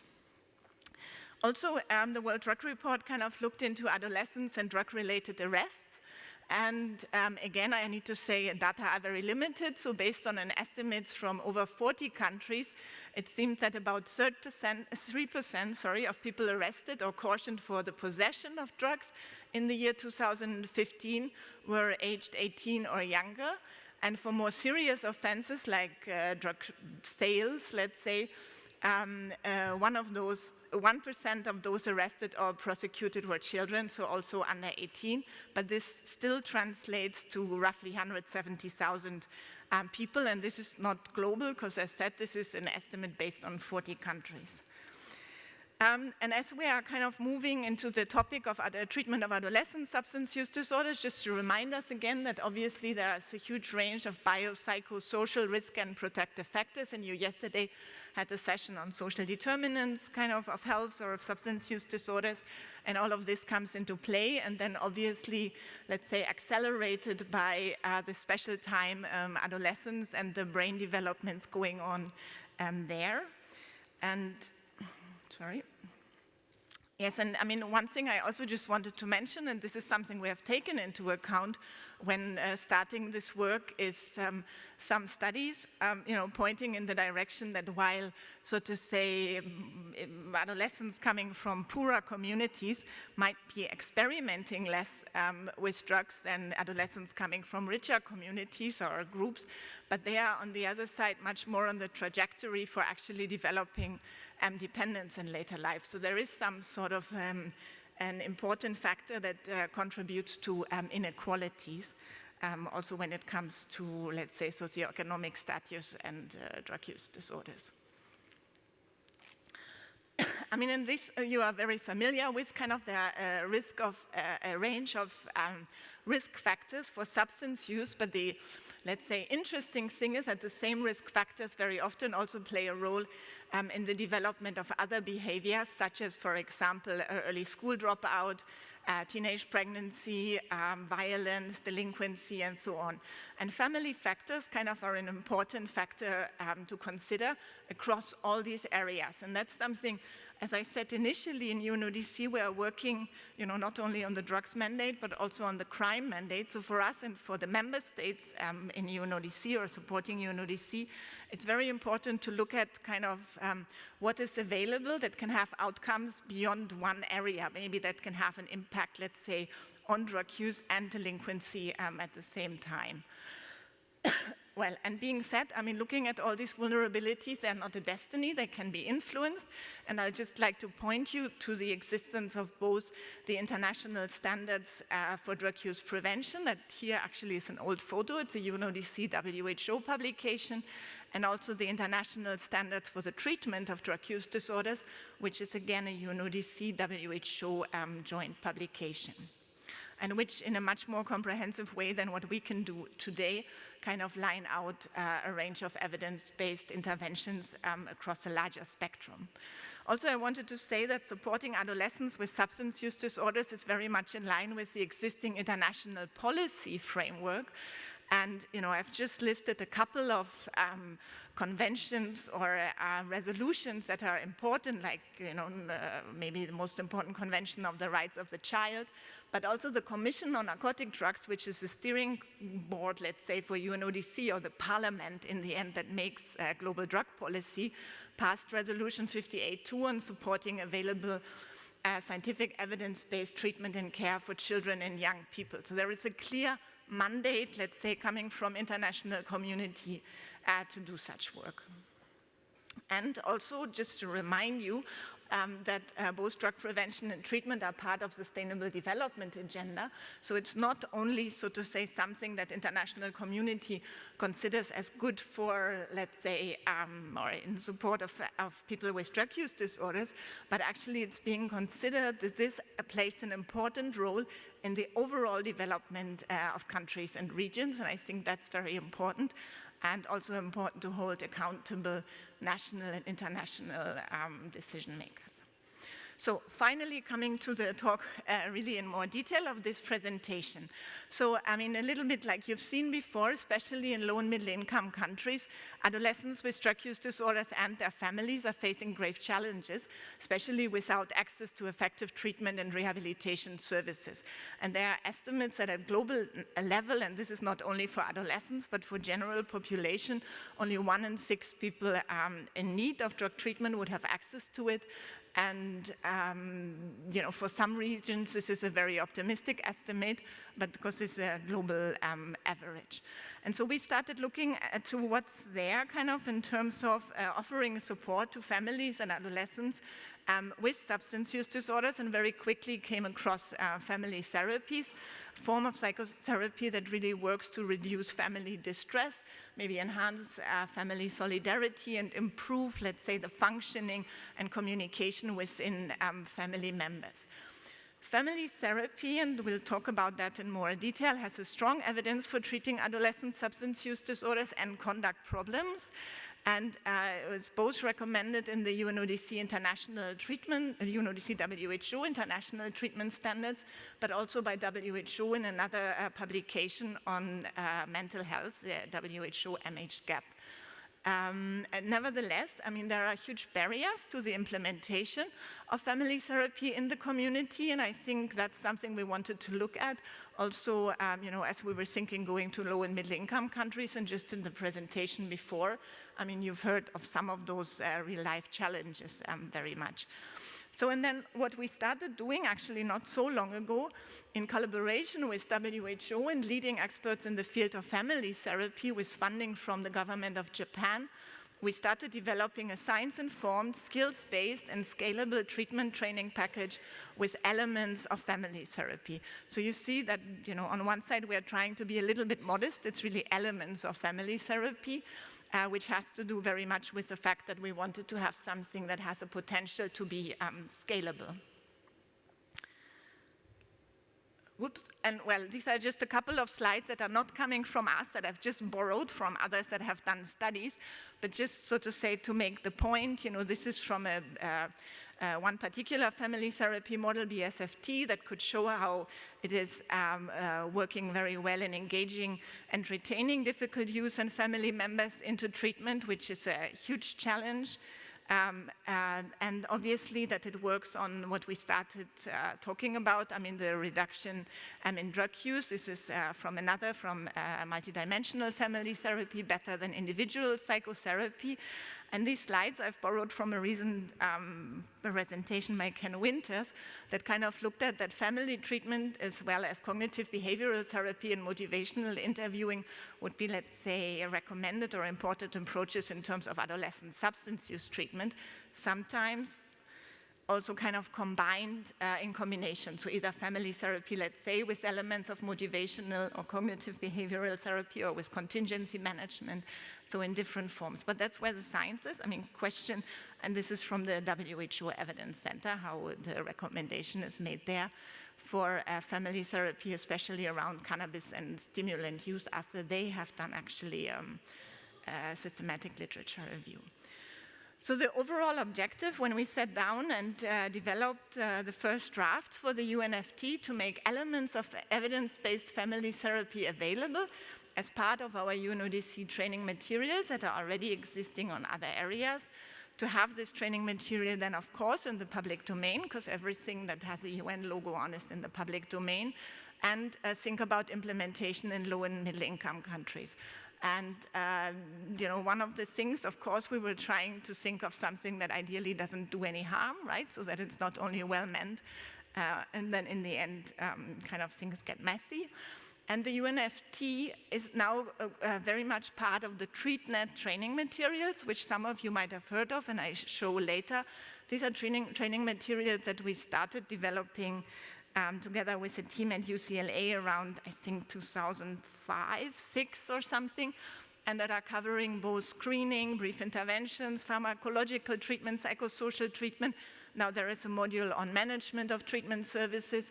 And so these family therapy materials will enter this training package. So they are not supposed to be standalone, but you know, be part of a bigger family of training materials. And just to say, because we had the UTC kind of presentations, so the treatment training package is very much complementary to the UTC, and in many ways even, you know, UTC has looked into the treatment training materials when developing. There's a huge exchange, and UNODC is also involved in the peer review of the UTC.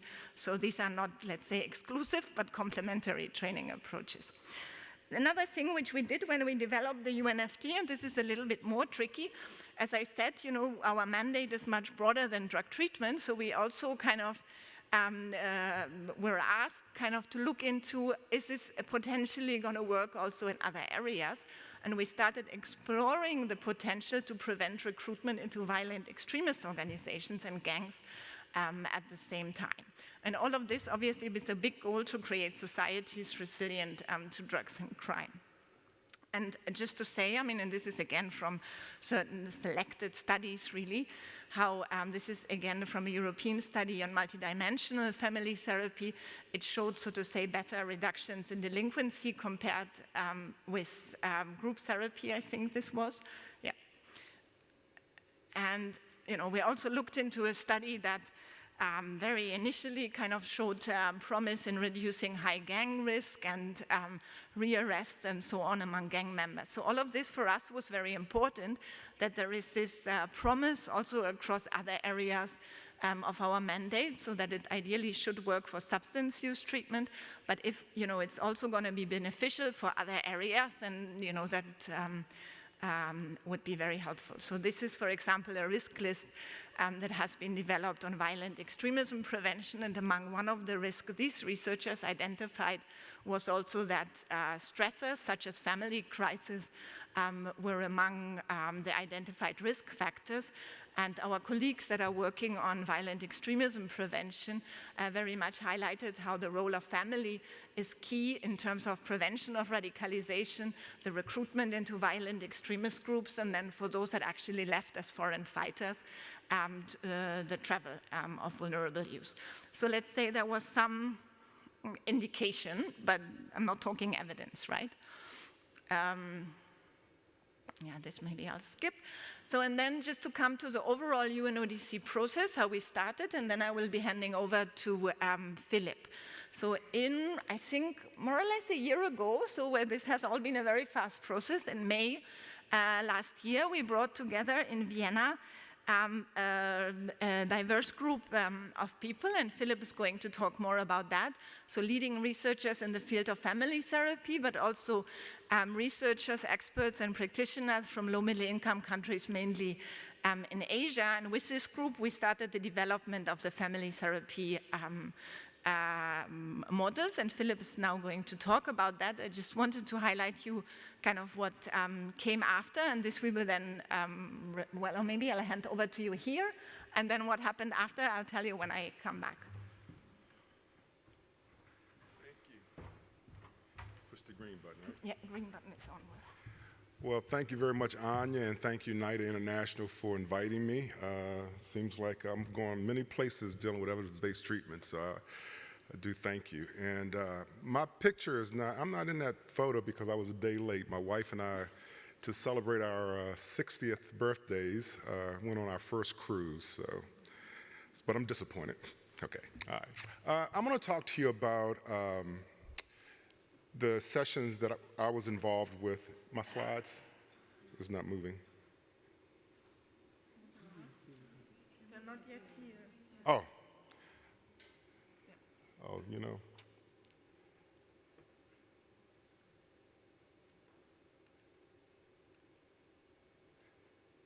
Great, okay, great. Sorry about that. So I'm Philippe Cunningham. I'm at the Medical University of South Carolina down in Charleston, South Carolina. I'm in the Division of Global and Community Health. I've been there since 1993, where I started internship with working under the tutelage of a guy named Scott Hingler, who developed multisystemic therapy. And so I've been involved with multisystemic therapy research and this further evaluation and development and dissemination over the last 20 years. I should tell you, though, I'm also part of what's called the MST Services Network, which is a for-profit organization that is involved in the dissemination of multi-systemic therapy intellectual properties. MST Services has an agreement with the Medical University to disseminate MST intellectual properties. I own a company with a colleague in providing those services to interested folks. Part of that work had been the integration of contingency management into multisystemic therapy, and that really became the basis of our business, dealing specifically with juvenile delinquents who also had a substance abuse disorder. So it was great to be invited to Vienna. I'd never been to Vienna. I thought it was wonderful, wonderful experience, great people. So we had several sessions that I was involved with. The first session dealt with experts from Asia with experience in low and middle income companies working in the area of substance abuse, and particularly those involved in the criminal justice system. And so they shared their experiences with their countries and kind of where their country was at that point in time in terms of what it was doing, the country was doing with substance abuse generally. The presenters there were from, again, from low and middle income countries. Regina, and I'm not going to pronounce last names because I went to a separate equal university, and I'll be honest with you, I'm just bad with names. That's why I couldn't be a politician. Okay, so Regina was presented on the Philippines, and her presentation, development of community-based drug prevention and recovery interventions in the Philippines. Mongerie, who was connected with Fred Piercy, who was actually a professor at Virginia Tech where I got my doctorate. But she presented on substance abuse practices in India, then Li Ming, family-based interventions, particularly in the area of opioid injection users in Vietnam. Azizbek focused on engagement of families in the provision of evidence-based treatments for drugs using youth in Central Asia. Jazem focused on work she was involved with. We're working with probation officers and juvenile delinquents in Turkey. And then finally, Laura Charles presented on just practical observations of family therapy disruptors and creating efficient and impactful knowledge transfer exchanges in low and middle income countries. So from this presentation, from these presenters, I personally got a firsthand look at what was involved, what we're being tasked to do as researchers and experts in evidence-based family-based therapies for adolescents, particularly those involved in the criminal justice system.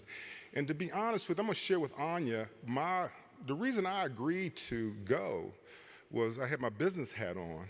I'm like the UN. We could be worldwide. So I was being greedy. Okay, that was my attempt at humor. Okay, it's late in the day, I get it, okay. But I came as a businessman asking the question, are there some opportunities here for me to share resources around intellectual properties around multisystemic therapy. So that's why I went, and I cut short my vacation with my wife to travel to Vienna. But I was so touched by what presenters, this first panel, shared with us, because it's the same thing that got me involved in dealing with kids of color. My mission going into graduate school, working with Scott Hengler, was to work with someone doing great research, helping those who are disenfranchised and don't have access to resources. And for me, it was inner city kids, particularly African American kids. I grew up in Washington, D.C. in the Southeast. And so, you know, Anacostia has just had all sorts of problems with substance use. And so I had a lot of friends who really had suffered over the years. So when I heard these presentations, I was just taken aback with, wow, we have to do something. That there's some great opportunities to do good work to spread science-based interventions around the world. Then this led to the panel that I was involved with. So these are leading researchers in the area of evidence-based treatment, family-based treatments, dealing with serious and chronic problems with adolescents and juvenile delinquents, substance abusing delinquents, kids generally with externalizing disorders. So all the panels were all the top flight investigators in the area of evidence-based, family-based treatments for adolescents. And so I was kind of like what is it called, like a groupie.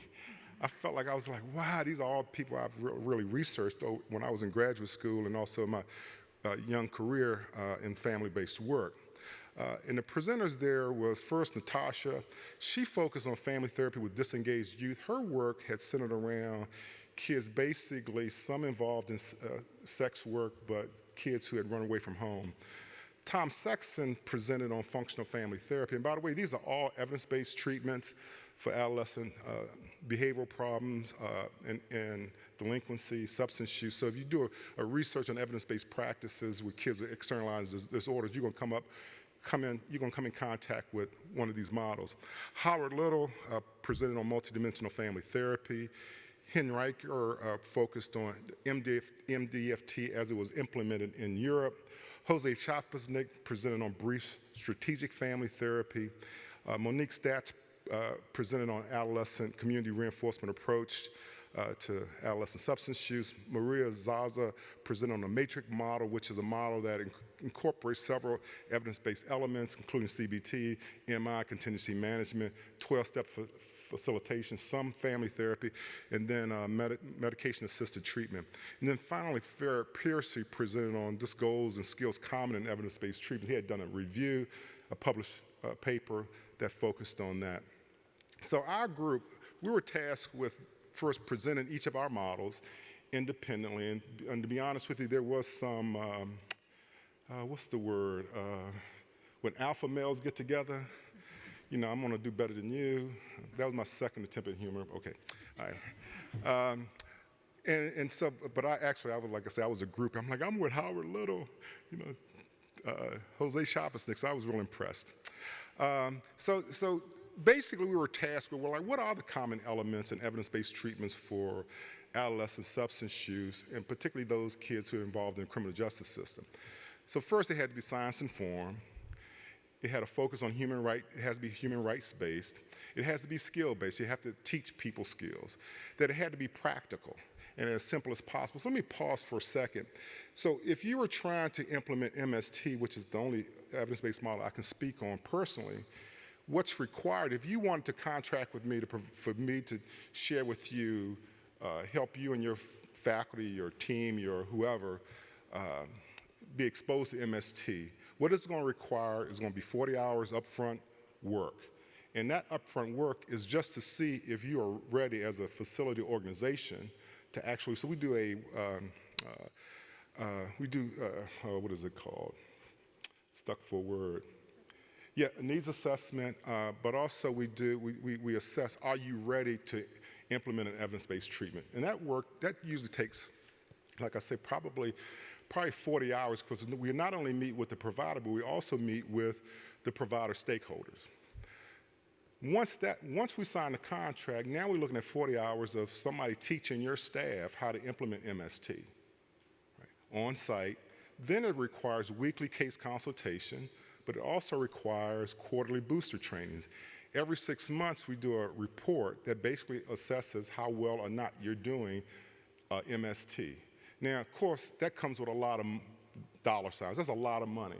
And ain't no way somebody in Vietnam is going to pay that kind of money to, regardless of how problematic it is.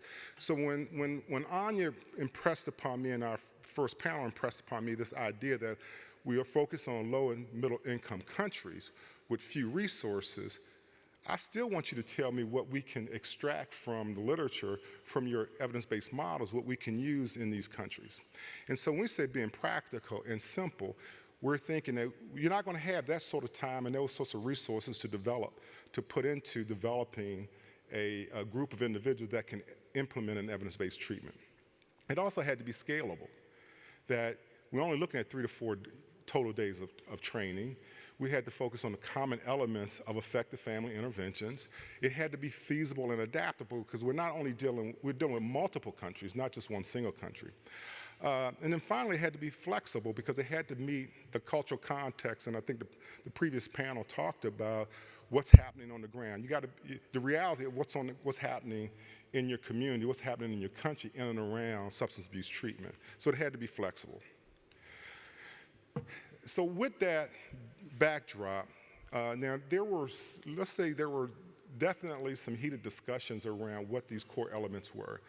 And so part of my task intellectually was I had to literally separate myself from the scientist that I am and think about, well, what is unique? What's unique about family therapy, evidence-based family treatments for kids? And can we pull something out that could be used in a low and middle income country, a country with low resources? And so that really took some interactions with our panel. I can honestly say that Jose Chapasnik and myself kind of went head to head several times over a couple of days as we were trying to work out what these core elements were. Howard, by the way, was actually really more accommodating, even though he has this New York, Philadelphia, inner city style about him. So here's where we landed. So in general, when we think about family therapy, our group landed on what we know about family, what we know about kids. Kids are embedded in multiple systems of influence, particularly a family influence that can directly or indirectly influence their behavior. So to begin thinking about doing family therapy in any country, what you have to train people to do is have a systemic mindset. You got to see behavior in context. So you just can't look at substance use per se. That may be the presenting problem, but families are really complicated. That substance abusing kid, substance use itself may just be symptomatic of a larger family issue around folks just aren't interacting with that. There's a lot of negative affect. There's all sorts of, like in families we work with, it's not only high conflict, but there's low affect connection, right? And so that's just part of the complicated picture that you have to make sure that if you're training someone, they get that kids are embedded in multiple systems of influence, family being particularly important. Family-based treatments primarily include the source, but it's also the opportunity. It might be the source of problems, but it also is the source of success. And if you can train families, give parents the skills, families the skills and tools to be effective, they can do a wonderful job at raising their kids. It also we had to look at multiple units of analysis. You're looking at the individual kid probably, but you're also looking at family interactions in and around that problem. What are the coalitions like? How do things move from A to B, so to speak, and how to interrupt those sorts of interaction?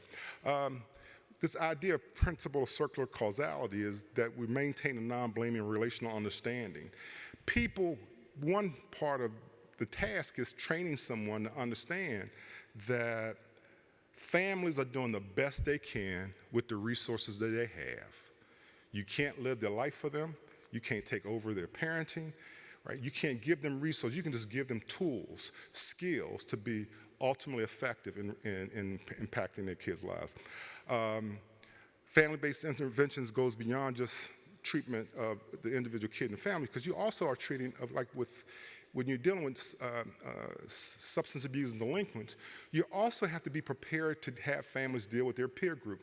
The number one predictor of a kid using drugs is who you hang with, right? The number one predictor.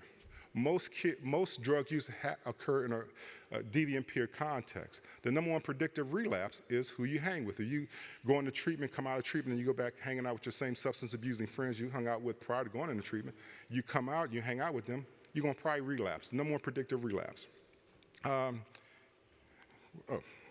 Lost this. All right. Therapy process is not symptom specific. It's focused on the whole family system and addresses underlying relationship issues and interaction patterns. It goes beyond problem with substance use. I'm going to pull out a few more. Ability to assess sustainable resources through the family. What this really translates into, I have to teach someone of how to teach a parent how to look at their resources that they have available to them in the social context that they live in that can directly and indirectly influence their kids' behavior. So when I think about, for example, straightforward empirically based intervention called contingency management, where we use reinforcers to reinforce abstinence and negative aversive consequences to punish drug use, right? That's a simple concept developed by B.F. Skinner, pretty straightforward. But how those reinforcers look are quite different given the resources that are available to a kid or a family, right? A kid in America, parent may give them allowance. A kid in Vietnam, parents probably don't have access to those sorts of resources to give a kid an allowance. So we have to think about, again, the context in which people live.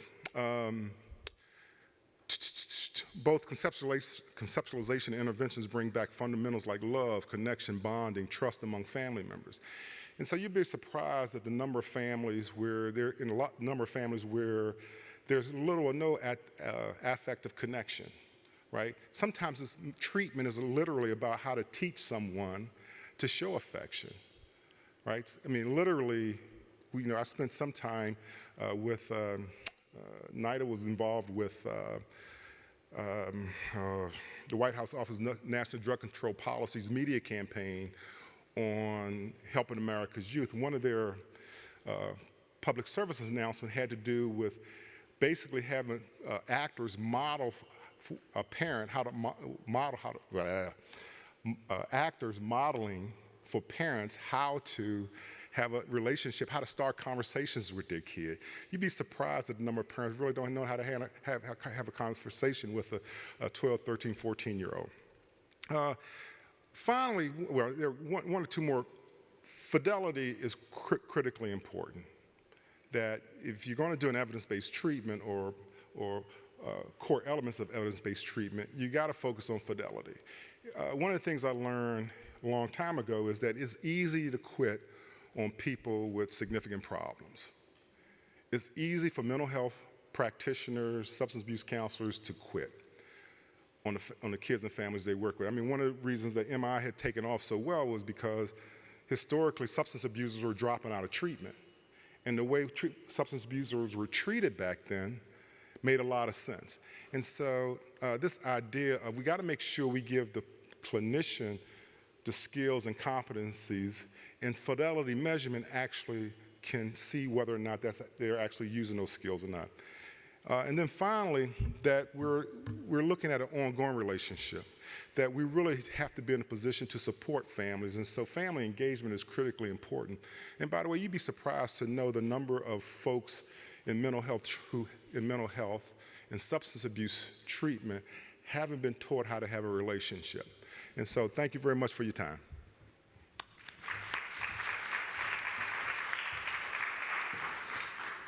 Thank you, Philip, for a little bit this insight of our first expert group meeting in Vienna. And as said, I'll kind of come back and walk you through the process of what basically happened after. And so after this meeting, kind of the group helped us to have an outline of training materials, right? And with this outline of training materials, We then brought on board two consultants, Natasha Slesnik, who was supposed to speak today, but she had an emergency, so unfortunately she cannot join us today, and Fred Piercy. And they really took the lead in drafting the training materials, which then also went into extensive peer review, including to all this group, but even broader. And then we started with 3 pilot trainings in Asia, and one in Southeast Asia, Central Asia, and in South Asia. Then the materials were finalized based on this pilot experience and the peer review. And in March 2019, we launched the materials. And in parallel to all of this, we started doing a literature review, though not really a systematic literature review, more an explorative, I would say, on the protective role that families maybe could have when it comes to prevention of recruitment into violent extremist groups. So, I mean, in terms of the development of the UNFT, we're especially thankful, again, to Fred Piercy and Natasha, that really, with the speed of light, put these materials together. And so in some of the things that are now in these training materials are, for example, each slide has really extensive trainer instructions. There are pre-post tests in. There's training satisfaction assessment in. There are a lot of case presentations in. There's lots of role play. Actually, I think already slide 7 or so is the first role play. And it's really about skills and not knowledge transfer, which I would say the rest of our TreatNet training materials maybe are heavier on the side of knowledge, and this one is heavier on the side of skills. And there's also lecture, and we have, thanks to the Center on Addiction in New York, that were very kind with us, now also a couple of videos integrated. So this is the outline of the UNFT, how we used it actually as a training of trainers. So it was 5 days for a training of trainers. Very short, so it's really elements of family therapy. On day 1, it was a little bit about the theoretical foundations of family therapy. Also, we kind of have a small session on information on adolescent drug use disorders, some core assumptions of family therapy like system thinking, what Philip was just talking about, and also there was a discussion around cultural issues in each of the regional trainings. Day 2 focuses very much on core strategies, and it focuses means a lot of skill practicing, like positive reframing, positive relational reframes, perspective taking, how to go with resistance. And then day 3, and that was something really the participants requested a lot, has more the treatment phases, like what do you do first, what do you do after, so how from engagement and the family kind of assessment takes place, how to create the motivational context, some interventions, how to bring it in, but also how to end. And then day 4, what says here, additional issues and problem solving, are some of the questions that came up throughout the training, for example. So for example, home visits are very common, let's say, in many of the evidence-based models, but were not so common in the regions where we did the pilot trainings, maybe. So people were asking, how do you do that, under what circumstances, what kind of safety measures? Or there were questions, you know, if there is violence in the therapy session, how do you deal with that? Or how do you prevent that in the first place? Or other things, if a family comes in and presents like, you know, we don't have a problem, you know. So all of these things kind of were addressed more on day 4. And day 4, then also there was time to prepare for the micro teachings, which then took place at day 5. So day 5 is really the day, you know, that had this training of trainers focus and the evaluation. But so we think that if we start training it to practitioners, we will now initially go for 4 days, right? Because they don't need to do the teach back so much, or we leave it for more time for actual skills practicing. These are kind of the 82 people from 16 countries involved in the pilot trainings. Some of your countries, I think, also. For example, we had people from the Philippines there. And then there was a quite extensive feedback session on the last day. Mainly we received qualitative feedback, and so we did focus groups and we did questionnaires, and we received a lot of suggestions from these pilot participants. For example, there was this request to really have videos, so because people kind of felt a little bit insecure, what do you do, and you know, can I look at that again? And so we managed, based on this feedback, for example, to include videos. And then only in March 2019 now, this year, so let's say way less than a year from our expert meeting, right? So you see the turnover was actually very fast, and this is, to tell you the truth, because our funding was about to expire, so we had to be really fast. So, so we launched the package at the Commission on Narcotic Drugs, presented it to interested member states, and it went up on the website where you can at least go have a quick look at it if you want to. As I said, it's going to be very much integrated with our TreatNet training materials, so surely not a standalone. So people, you know, that will be trained on this will have a chance to also receive the training on motivational interviewing, or CBT, or the volumes on pharmacological treatment. So that's all there, and it can be put together, let's say, modular. The way we have done it in the pilot training, so was a 5-day training on family therapy. These are just to give you a taste of it, some slides from the actual UNFT. Here it talks about, you know, engagement, how you build a working alliance with a family, how you join, the validation, the stimulation of hope, and it goes then very quickly actually into role plays. And we also kind of started putting all of this more in a trainer's manual, which is not published yet, but which basically kind of has all the instructions then more visible, available for all the future trainers. So that's the process so far. So we have the draft training package, we have the trainer's manual in principle, we have the training package already translated into French, Spanish, Russian, and Bahasa, which is Indonesian, and I'll tell you why. And we have the draft literature reviews to explore the potential on violent extremism. Not published, likely not published. We need to see how we go about that. And then in 2019, so we are taking this like here to a range of scientific conferences, really also to hear back from you, right? And to tell us, maybe add this, or how about that, and can this work in my country, and get some, you know, constructive criticism also from groups like you. And yes, and then as a way forward, so as we are talking, we have started the development of a study protocol for a feasibility study. Cecilia Essau from Roehampton University in London is going to be our PI for that. And also Fred Piercy kind of is working with us again to now actually draft a therapist manual in line with the training materials. And then in 2019-20, and again we have to be ready by March 2020, we are planning to do a feasibility study targeting a marginalized community setting in Indonesia. And as we are talking, you know, we're still exploring where this could be. And also if there are any researchers from Indonesia, we're still looking for our national research partner. So, you know, come and talk to us.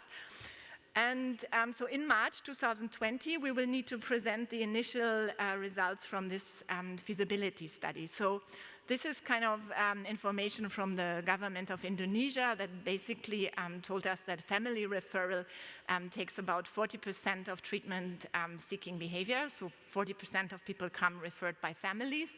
And depending on the region, there's between 23, that would be the national average, to 50% of clients in outpatient treatment programs 18 years old or younger. So there is a, you know, a big population of that age group treatment seeking.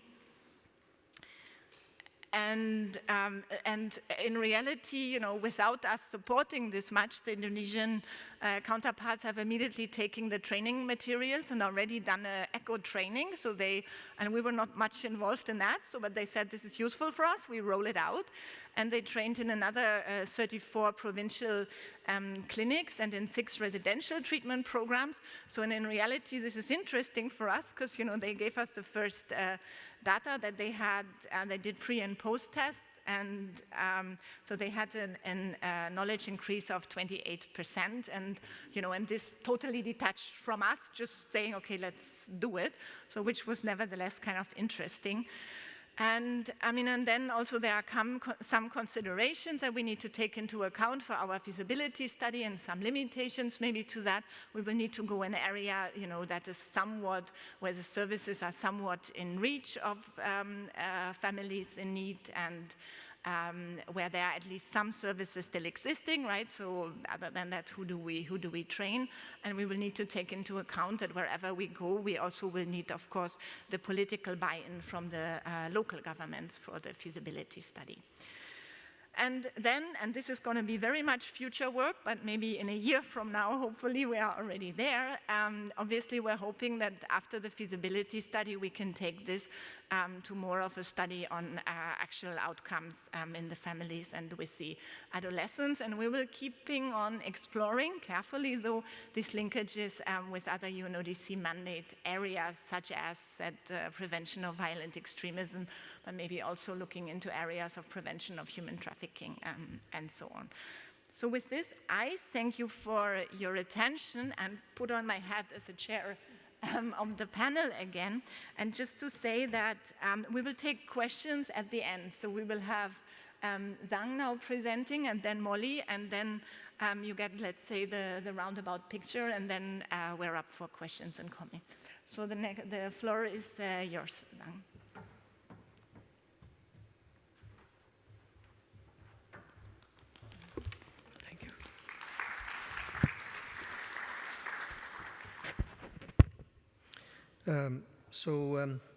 Good afternoon. I'd like again to thank UNODC and Anya for asking me to be part of this panel, and also I want to thank NIDA for supporting this panel.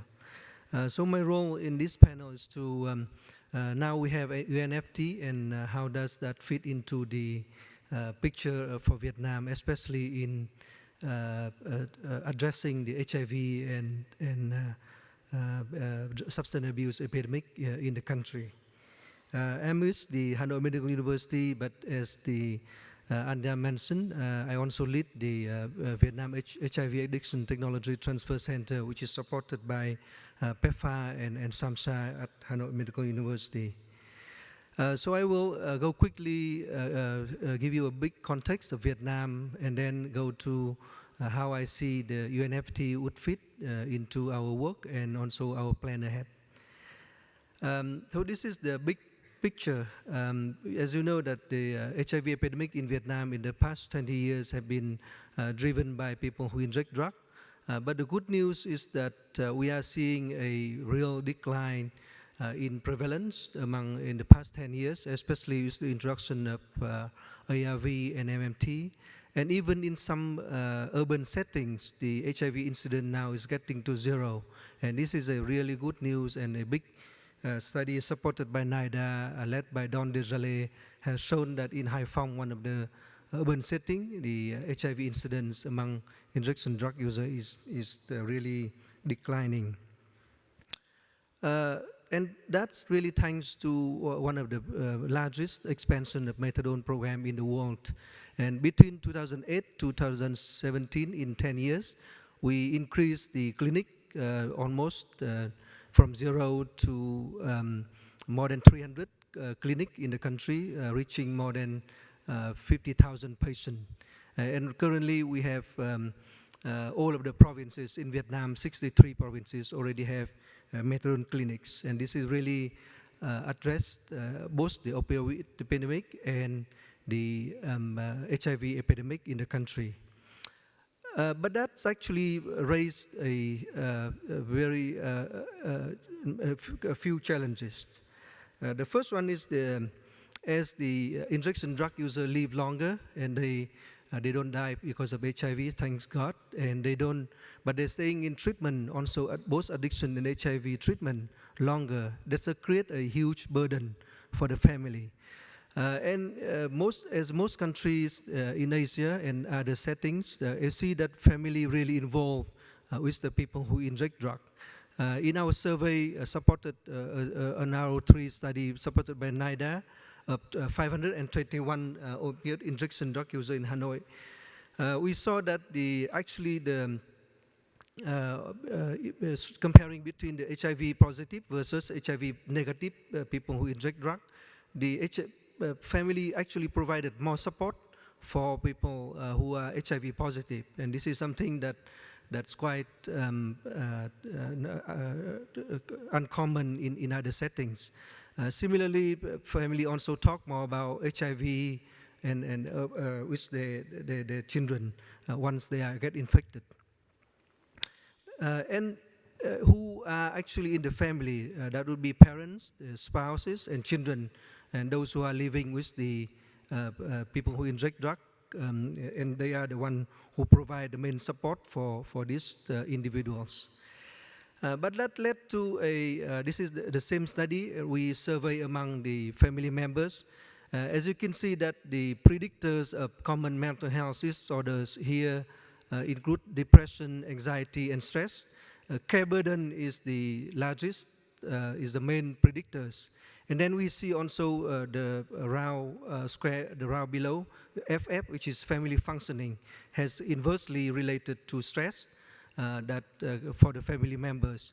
And care burden increase both depression, anxiety, and stress. And meanwhile, the HIV status actually contribute much less as compared to the care burden and family functioning. And also, the family function actually a predictor of mass use among opioid injectors. This is a lo and behold, as we expand our methadone program. Actually, now methamphetamine, is becoming the drug of choice in Vietnam, especially in urban settings. And so many of the opioid injection drug users who are stable on methadone are now turning to methamphetamine as their drug of choice. So here we have a poster on Sunday, tomorrow at noon, where we look at the family functioning as a direct predictor of mass use, and family functioning is affected by mental health of the people who use drugs.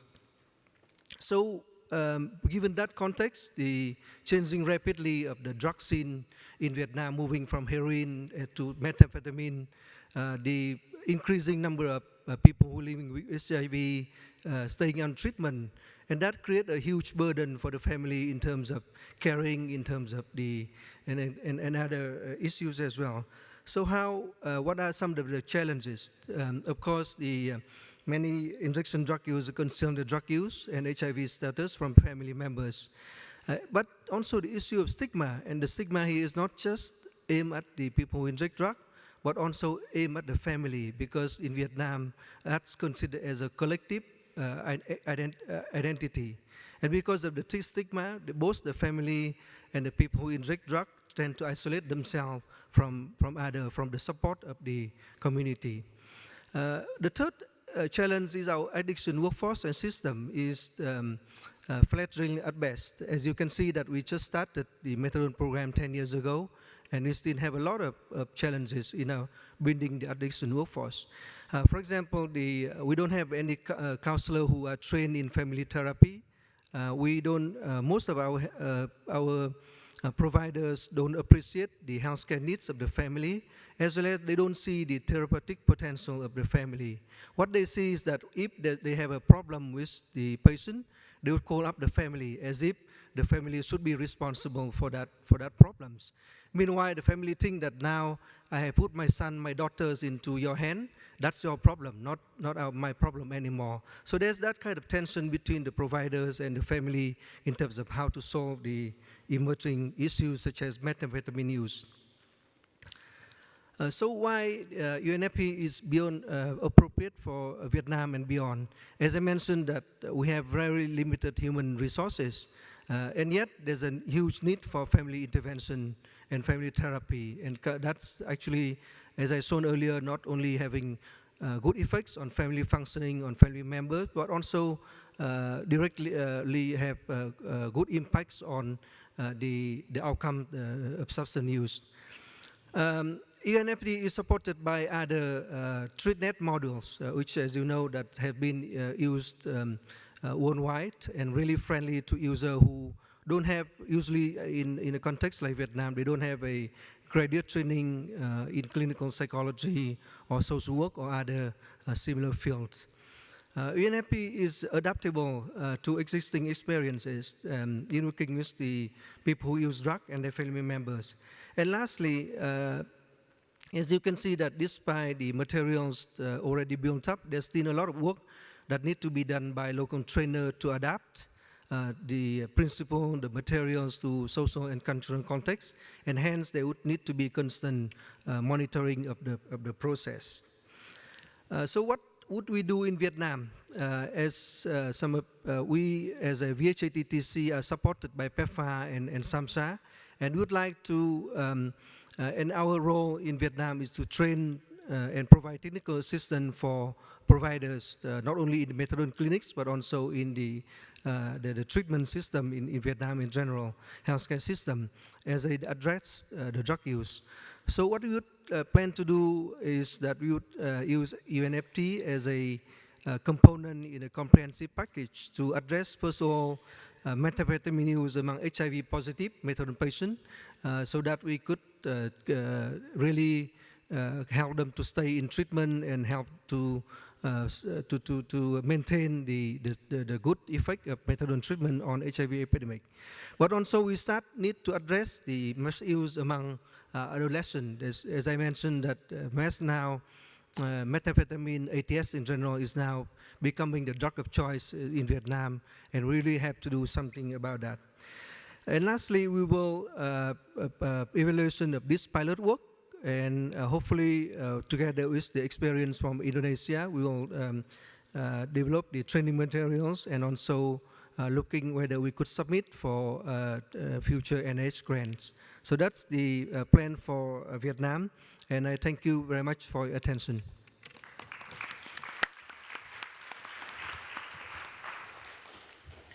Thank you so much. I think that was very useful to really, give us food for thought how we can take this further. I'd like to give the floor now to Molly Bobek, who, as I said, you were saying today you are a bit the new kid on the block. So you joined us kind of in the later stages of developing these materials. But when you did, I think it made a huge difference, not only because you gave us videos, but also really you helped us, work on this message of common elements. So floor is yours. We'll be happy to hear from you.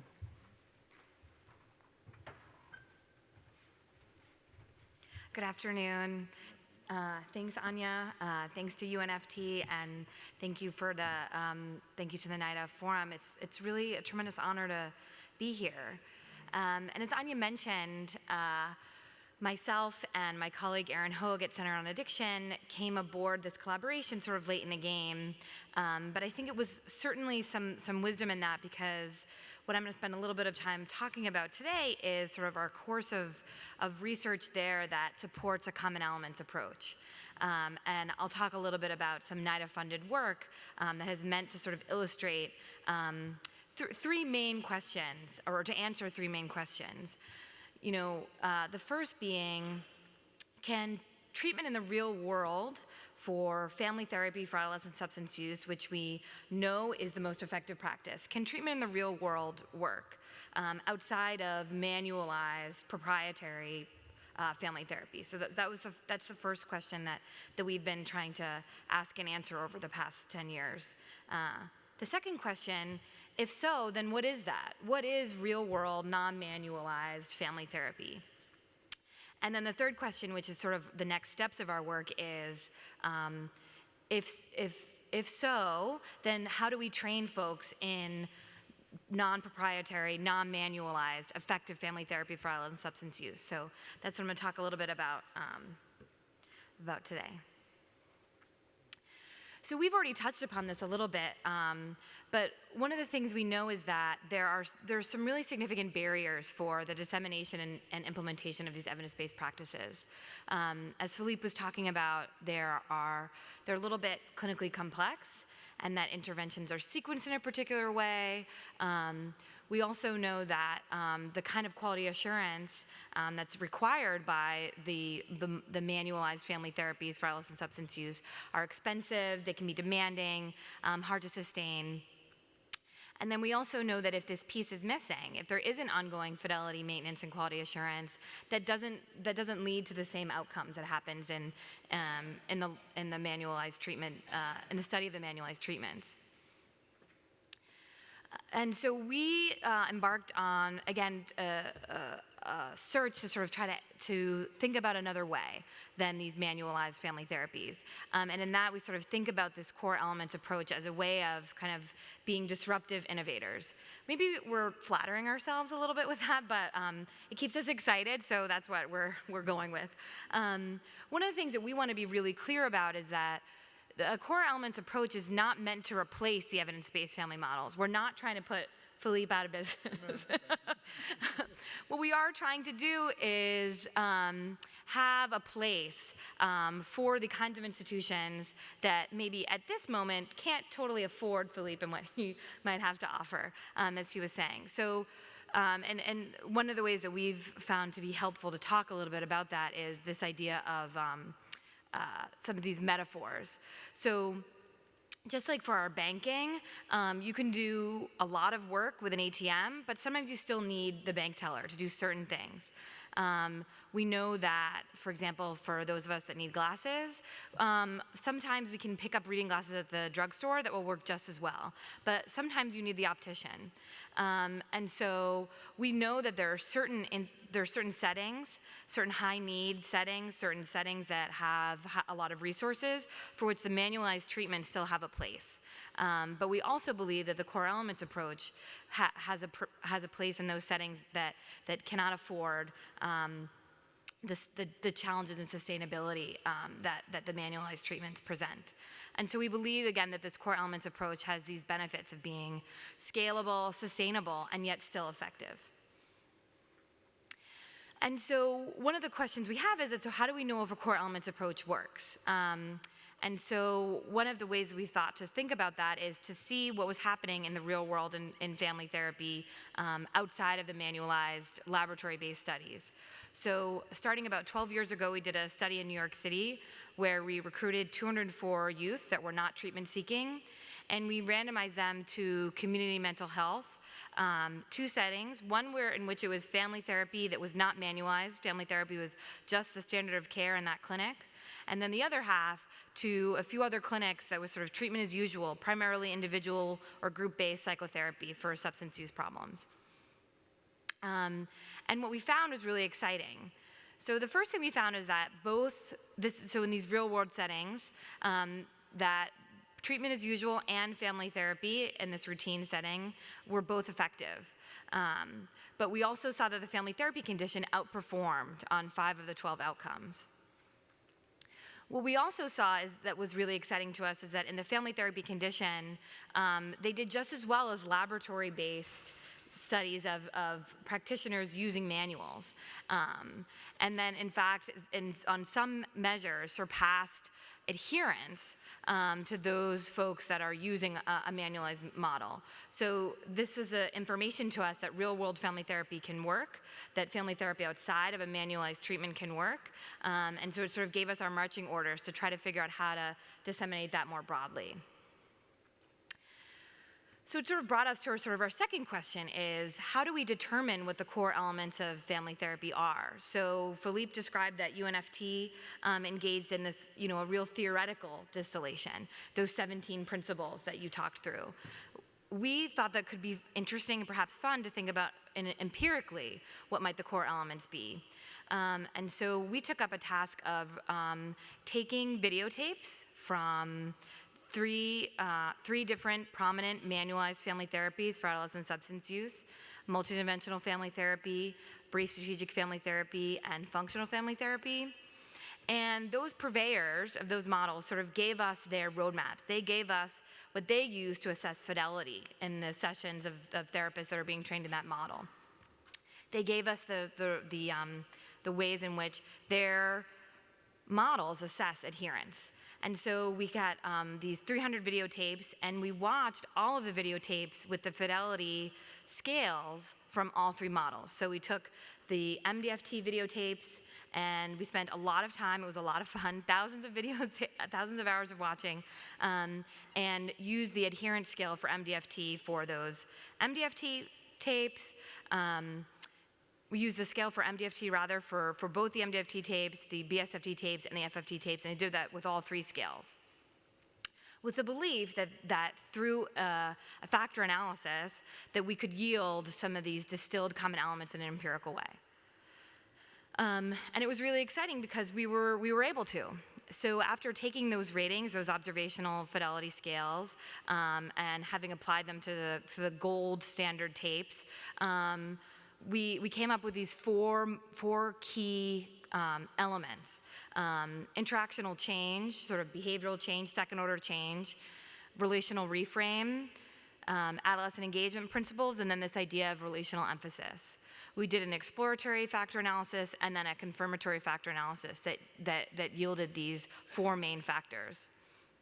And that was really exciting to us that these factors held up. But the models we used emerged from laboratory studies where there was kind of these tapes that were considered gold standard. We were interested in seeing if we could take some tapes from real world settings and see if those factors held up. So we pulled together 300 more frontline videotapes. We used 100 tapes from that study I just talked about a moment ago, and then we also pulled from an MST study that was a frontline sample, and an FFT, a functional family therapy study that was a frontline sample. And then we used the scale that emerged, so from that first round of factor analysis, what we were calling our core elements of family therapy scale, about 26 items, and applied that to these frontline tapes, yielding what we then can think are these are the confirmed common factors because they emerged from gold standard tapes. They were held up in a frontline sample. And the good news is that they did. We lost a few items, but these 21 items, these core elements of family therapy, emerged in ways that are very supportive of both our own theoretical distillation and also what Philippe was talking about. So we're really excited because this work of watching these tapes and thinking about how factor analysis can support what we're learning supports these theoretical distillations. And so that means that there's a lot of evidence to support the approach that UNFT is using and to support the model being applied in these pilot programs and beyond. And so the last thing I'll just talk about is sort of our next steps in the work we're doing here at Center on Addiction, because we have this third question, right? So if we have these core elements, what is the best way to train people? We know that training science shows that there's a lot of complexities around training. Sometimes we talk about the train and pray model, right? Where folks go to a training and then they go out into the world, and how do we know what they're doing is what we taught them. And so we are engaged in a current project to see, is there perhaps a new way to train providers in this core elements of family therapy, this evidence-based approach that perhaps is supportive of effective utilization of these family therapy techniques. So based on those core elements, those 21 core items, we've developed 45 brief 5 to 8 minute video vignettes featuring therapists. They're real therapists demonstrating family therapy techniques in sessions. The family members are actors, but the content is based on real cases. And we created sort of a learning management system that's online. It's akin to a Blackboard. We use a program called Talent, if folks are familiar with that. And we have two goals through that learning management system: to increase the use of family therapy techniques and also family participation in treatment. You know, one of your slides earlier made this great point that family therapy and family-based interventions are different, right? You can have family members in a room but not necessarily be doing family therapy in terms of, are you understanding both the problems and solutions as systemic and relational? And I think this current study is trying to increase both. And so through this training system, clinicians, we've recruited across New York State about 150 therapists working in community-based mental health and substance use treatment services. So on a weekly basis, these clinicians will watch this 5 to 8 minute video of the vignette, delivering a sample of the family therapy techniques. And then they'll get a quiz with those 21 items that we've distilled to be the common elements of family therapy. And they're going to score the extent to which those clinicians use the techniques in the video they saw. They're not rating effectiveness, they're not rating alliance, they're rating the extensiveness of these techniques. And then they'll get immediate feedback about if they rated those techniques correctly or not, according to our sort of expert coding that we did in-house. on this parallel process, they're also rating their own sessions using the same checklist. And monthly, they're getting feedback reports summarizing the techniques that they use. And they're also audio recording their own session, so we'll have the opportunity to see if their self-reports match what we would observationally say. You know, what's appealing to us about this current project is that it's meant to be sort of as automated as possible. We know that, again, there's this huge barrier of expense and sustainability. And so if this online training is effective, we don't know, we're in the midst of this this NIDA-funded project now. This has the opportunity to provide a training system that is accessible, that's inexpensive, that can be widely used, that's low threshold for providers. We think it's going to take them about 20 minutes a week to use, and then has the opportunity to perhaps be utilized in other ways. We're fortunate to have some additional funding now from NIMH to build the same system for cognitive behavioral therapy, and then again with those two, CBT plus family therapy, we're really getting at close to a full package of what the state of the science says is effective for adolescents that use substances. Thank you.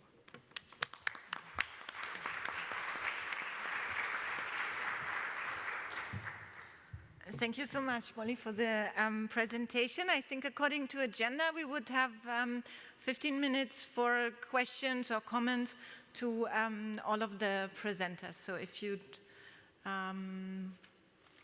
have something, I'll invite you to join the microphones. Yeah. I'm Dr. Basyouni from Egypt. How you implement the program in other countries other than the Asian countries, like in Africa, for example? You know, as you saw, our timelines were very tight, right? The first outline was only developed more or less 12 months ago, and with the funding we had, we mainly went to Asia, but with the translations that we are done, we are already thinking, so to say, of other regions. So far we have French available, not Arabic yet, but you know, that will be future music. But I think for a package that really 14 months ago was just the outline developed, we have it now in 4 languages, so chances are we will also take it to your region at some point. And also because it's going to be, as I said, part of the TreatNet training package. And for example, in Egypt, we have a lot of TreatNet trainers kind of and previous experience with TreatNet trainings, you know, so there might be a possibility to start building on something. Yeah? Good afternoon. Thank you for the presentation. I'm Nander. My question goes to Anya. So we are very delighted to hear about the family therapy. So what's your suggestions? What are the initiatives? How to start this program in Myanmar? Yes, I mean, first of all, I have to say that there is initially already, you know, this level of interest in these very new training materials. So far, again, I mean, we haven't trained in Myanmar. Myanmar was, now I need to think, I think Myanmar was not part of the countries that were part of the pilot training in Southeast Asia. So in reality, you know, for us to do it would be, we would need to sit and see if we find an opportunity which mainly is about the funding. On the other side, you know, as you saw, I mean, this is a 4-day training. It's not going to be hugely expensive. Mainly, you know, we will need to send in 2 or 3 trainers. And then the other question will, of course, be the rollout at national level, which, you know, at least the case of Indonesia was very encouraging that, you know, without further support from UNODC, they managed to continue training, or what Zhang has presented, you know, to then maybe look for additional research funding. But, you know, in principle, you know, talk to me, we'll surely find a way.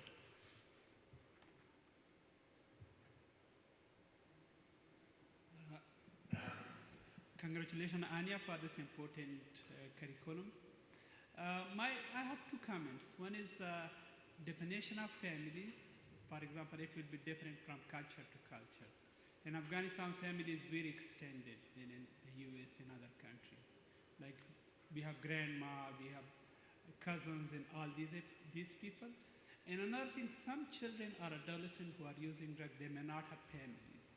They may lose families, and they will be living in orphanage, and mostly the caregiver will be the people who will be, the treatment center will be working with them.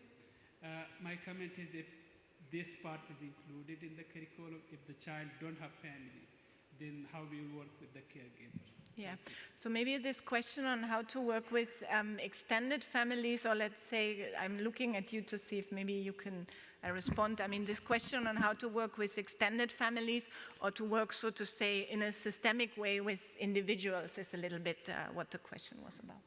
Maybe Philip, if you could comment on that. Sure. Is this on? Or join me. Oh, okay, sure. I'm good at that. So I think when I train folks in MST, when we think about family broadly. Broadly, not only in who's living in the house, but who's the family connected to, and how are they connected, right? And so once you understand, every time you join any family, you really are learning their culture. Like, how does this family operate? Like, sometimes, for example, that a mother and a father may be, obviously the biological parents, but you have the paternal grandfather who basically sets the stage for how the family operates, right? And so when I think about engagement then, about helping a particular kid, it wouldn't do me any, it wouldn't help that particular kid in that sort of family if I don't talk to this grandfather. Like, so I would have to engage that grandfather. So part of the task from at least my clinical training has been that you think about families broadly. And family also could be neighbors, because in a lot of communities, there are neighbors. In America, we call, there are these, I can't think of the term for, in every poor community, there's one person who knows everything about everybody. Like a gatekeeper. A gatekeeper, right. And so that's one of the people you would want to get on your team, right? So you're trying to organize this team of individuals who's connected with this kid to affect change. But it begins, though, with an understanding of this family culture and context. And you mentioned the issue of kids not having families. Well, I think Sasha's work, and actually I was doing some work with the LGBTQ Community Center in Lower Manhattan. And one of the issues they brought up was that these LGBT kids are kicked out of their families, right? But then when they're kicked out of their families, they actually are connected with other families. Now, maybe not families that we would think about as family, but they are connected.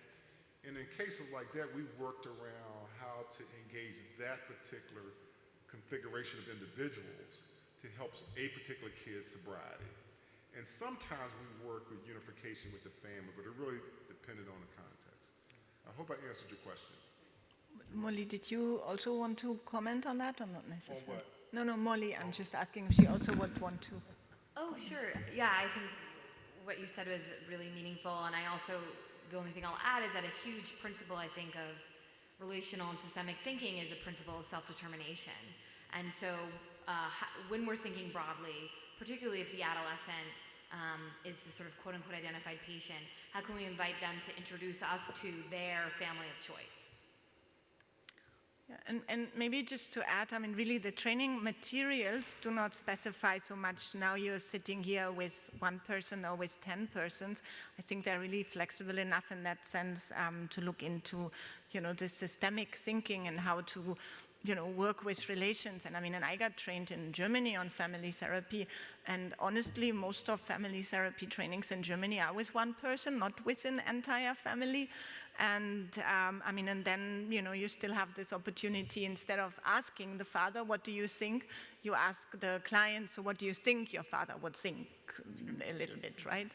So to just, so we maybe take a question from this side and then we continue there. Thank you. Since this initiative is going to be applied in low and middle income countries, I was wondering if within the manual you're including some skills or some tools to help the family manage some factors within the community that affects the family, like lack of education, lack of job opportunities, that also affects the dynamics within the family. So I was wondering if there are these kind of tools within the manual. Maybe I'll respond, and Zhang, if you maybe also would want to comment on it. So, I mean, on one side, on day 4, we have this item, additional issues. It goes a little bit into that, I would say, directly in the training materials. The other thing, though, and this is, I think, why at the beginning of my presentation, I put a little bit these thoughts on, you know, inequality, social determinants, that prevention and treatment are part of development agendas. I mean, there's always something that treatment alone will surely not be able to solve, right? Which is a much bigger community or national, international effort in reality. And, you know, I mean, overall issues with regard to lack of access to services, poverty, and so on, I mean, play a huge role in this. And surely, you know, with this training alone, we will not solve that. That's also clear. But maybe you also want to comment. Yes, I think that the training alone, that there's a lot of sort of big picture social determinants that we can address, like just the UNFP or any other family therapy. But one thing that you mentioned is very important is the issue of stigma in the community against the family, against the drug user themselves, and I think that's something we would definitely address in the training and also in the manual for therapy. Maybe we'll take a question from that side, Larissa. Thank you, Anya. So Johan Hari, in his book, he said the contrary of addiction is not sobriety, but a connection. And I feel like your program is really strongly building up on that, despite still having that outcome, probably for everyone, being the abstinence. My question would be related to social desirability. Like, is that considered in the training? Like the possibility that, especially in very punitive regimes where the family also really force the people to get back to the abstinence, that the adolescents may want to please the families, or they're afraid of relapsing and being, relapsing or still being dependent on the drug, and in how far this social desirability throughout the process could actually impact the overall outcome that could be harmful in the long term. Yeah, maybe I'll say something, and then Philip, you also want to comment. So, or maybe you go ahead first, and then I'll go. Okay, so I just want to make sure I understand the question. So you're saying that in family therapy there may be this energy around presented in a way that you're really not solving the problem, but just because of the relationship they're having with the clinician, that they put on, I guess, the best face possible, but things haven't changed, and long term they're going to have difficulties. Is that? Yeah, basically when you talk about self-chosen LGBT families, I believe they're strongly supportive in whatever you do, but mainly your, like, let's say the biological family, that is probably in most countries taken as the family in these interventions, may be close to the people and they want to help, but they also may be really clear in defining an outcome that the adolescent is not necessarily to meet, which puts pressure on the adolescent that could adversely lead to suicide. Okay, I hope I answered. So remember, from a family therapy perspective, the therapist doesn't define what health is or what success is. The people in front of you do. Now, each of them, though, come in with their own frame around what that is. And a competent clinician literally can learn to speak to everybody simultaneously based on their unique aspirations. For example, I mean, I like functional family therapy idea of when you're dealing with the authoritarian father who's saying, you're going to do it my way, or you know, that his intent is noble, what he's trying to accomplish, right? So it takes some skill in then getting that authoritarian father to become more authoritative in his presentation with his son. And there can be simple things. For example, you know, one kind of therapy move, family therapy, is with that sort of father, I can look at him and say, Dad, I really think he gets how pissed off you are with him. but I don't think he knows you love him. Won't you talk to him about that? Right? So I'm going from like hard, rough emotions to something softer. And I'm speaking of both of them simultaneously, right? And so I think the art of therapy, family therapy, is being able to look in front of you and see what you see and don't give it a label, right? I mean, I'm not saying mom is bad or good, or dad is bad or good, or the kid is bad or good. They're each trying to individually, in this context, try to achieve something. My task is to understand it, because once I understand it, now I can bring them together in a way that can support each of their goals and aspirations for themselves as well as their family. I hope that answered your question. And maybe also to add, I mean, that the training package in that sense is not prescriptive about what the goal is, like abstinence or reduced substance use. It's in reality more around improved family functioning, and then that, so to say, has to do the rest of the trick a little bit. So, yeah, maybe we'll take a question here and there, and I'm aware that more or less we are reaching 5 o'clock, but maybe at least the last 2 questions, if you agree, we will still take, no? Yes, thank you. I come from Mexico, and in Aguascalientes, we're actually trying to integrate a family component to our intervention as well. But we work with an early detection program.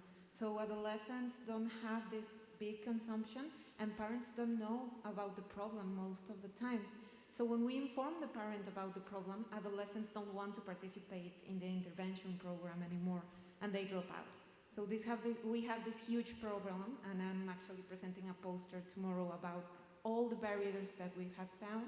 But I don't know if any of you know about how can we integrate parents in the intervention in these early stages of the program. Mm-hmm.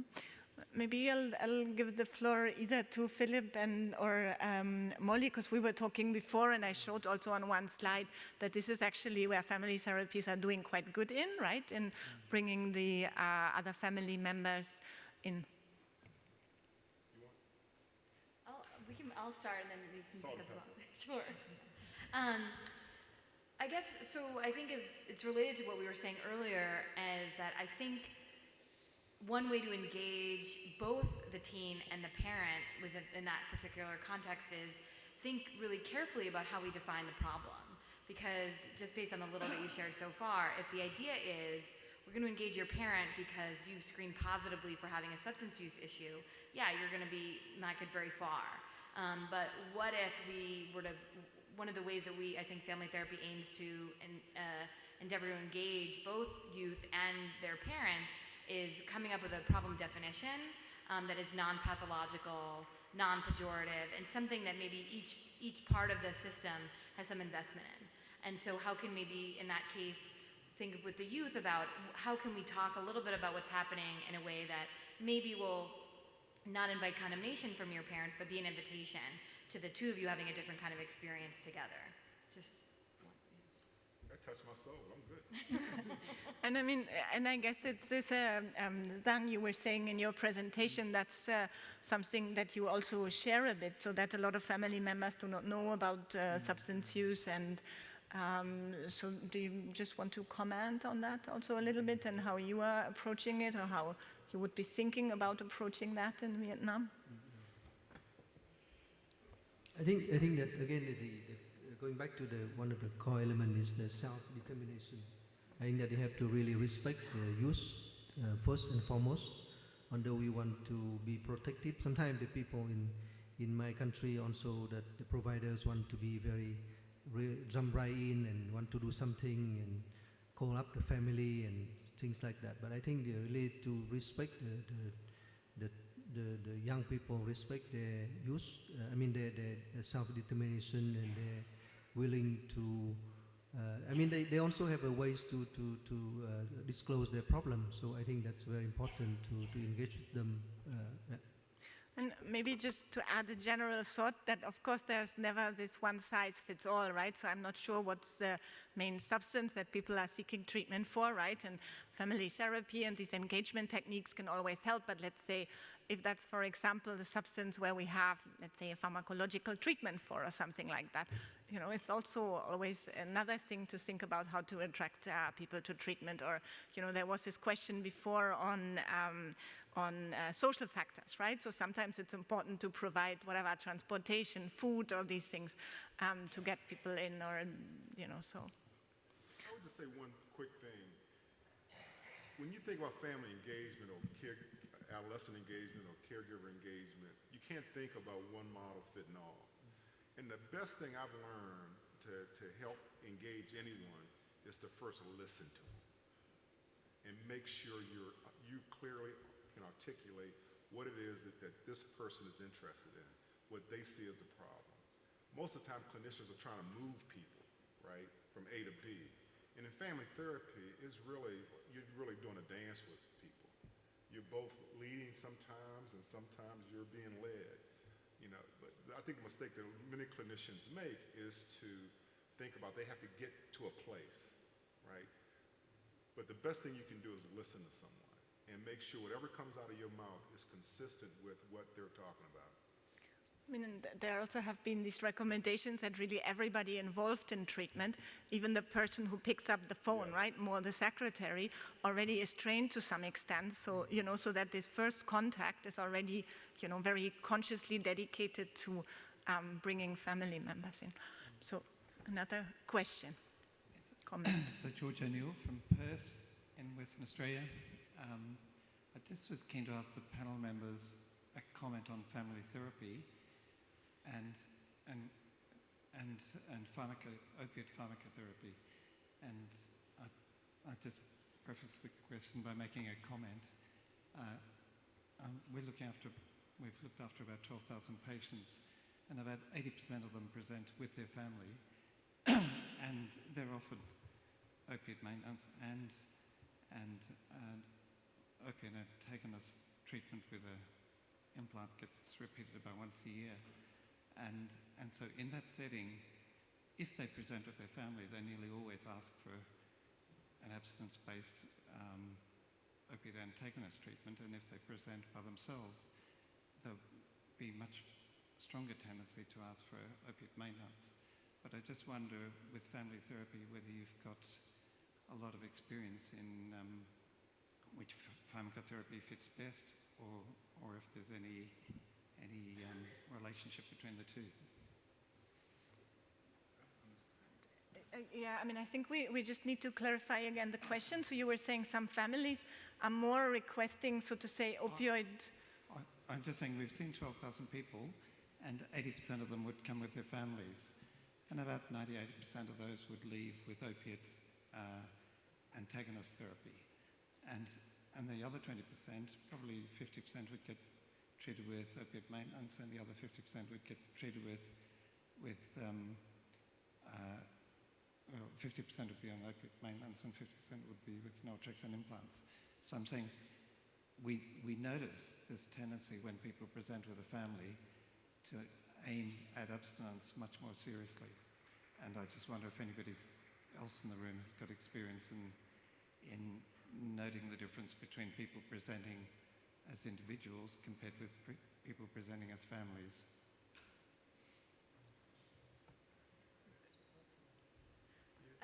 I have one thought, and I'm not sure if it's going to be a total fit, I guess, because I think it also speaks to maybe somewhat the training material offers, and also what we've been talking about is that I think that family therapy doesn't also always mean everybody in the room all the time. And so for those 80% of the cases, if in your experience, there appears to be this constraint, this belief that if the family wasn't here, something different would be happening. You know, I think from the family therapy point of view, that's an opportunity to do what we might call sort of like some subsystem work. You know, speaking with the person that may be advocating abstinence about what would it be like for you if your loved one chose a different path than what you might be advocating for. Speaking with somebody else about what would it be like to talk about your choice of treatment with them. How can I help you talk about that with them? So that's what occurred to me as you were talking. I don't know if that feels germane to what you were saying. By the way, the opposite is also true, that you have caregivers come in really concerned about their kid who won't come into treatment. Yeah. And you also have to help them figure out ways to then interact with that kid such that you can get that person in. I mean, that's like craft. Yeah, I think it's craft. Yeah. Did that more or less answer your question? Probably our experience is unusual because treatment alternatives are unusual, but we do notice this tendency for families to be pleased to aim in the abstinence direction, and so we've just noticed that tendency amongst the patients as they present, and that's just been our experience. And I think family therapy does work particularly well in that group. Yeah, and maybe even after panel, I mean, maybe we can meet for a moment and just, understand even better this experience you're presenting. Yes, so then maybe last, and also I will close after, so. Actually, I was going to close. I was thinking you're about to do so. Yes, so we're 10 minutes late. No worries. I want to thank Anya and Kim and the presenters this afternoon and all of you participants, and we will see you Monday night across the hall at the poster session. Thank you very much.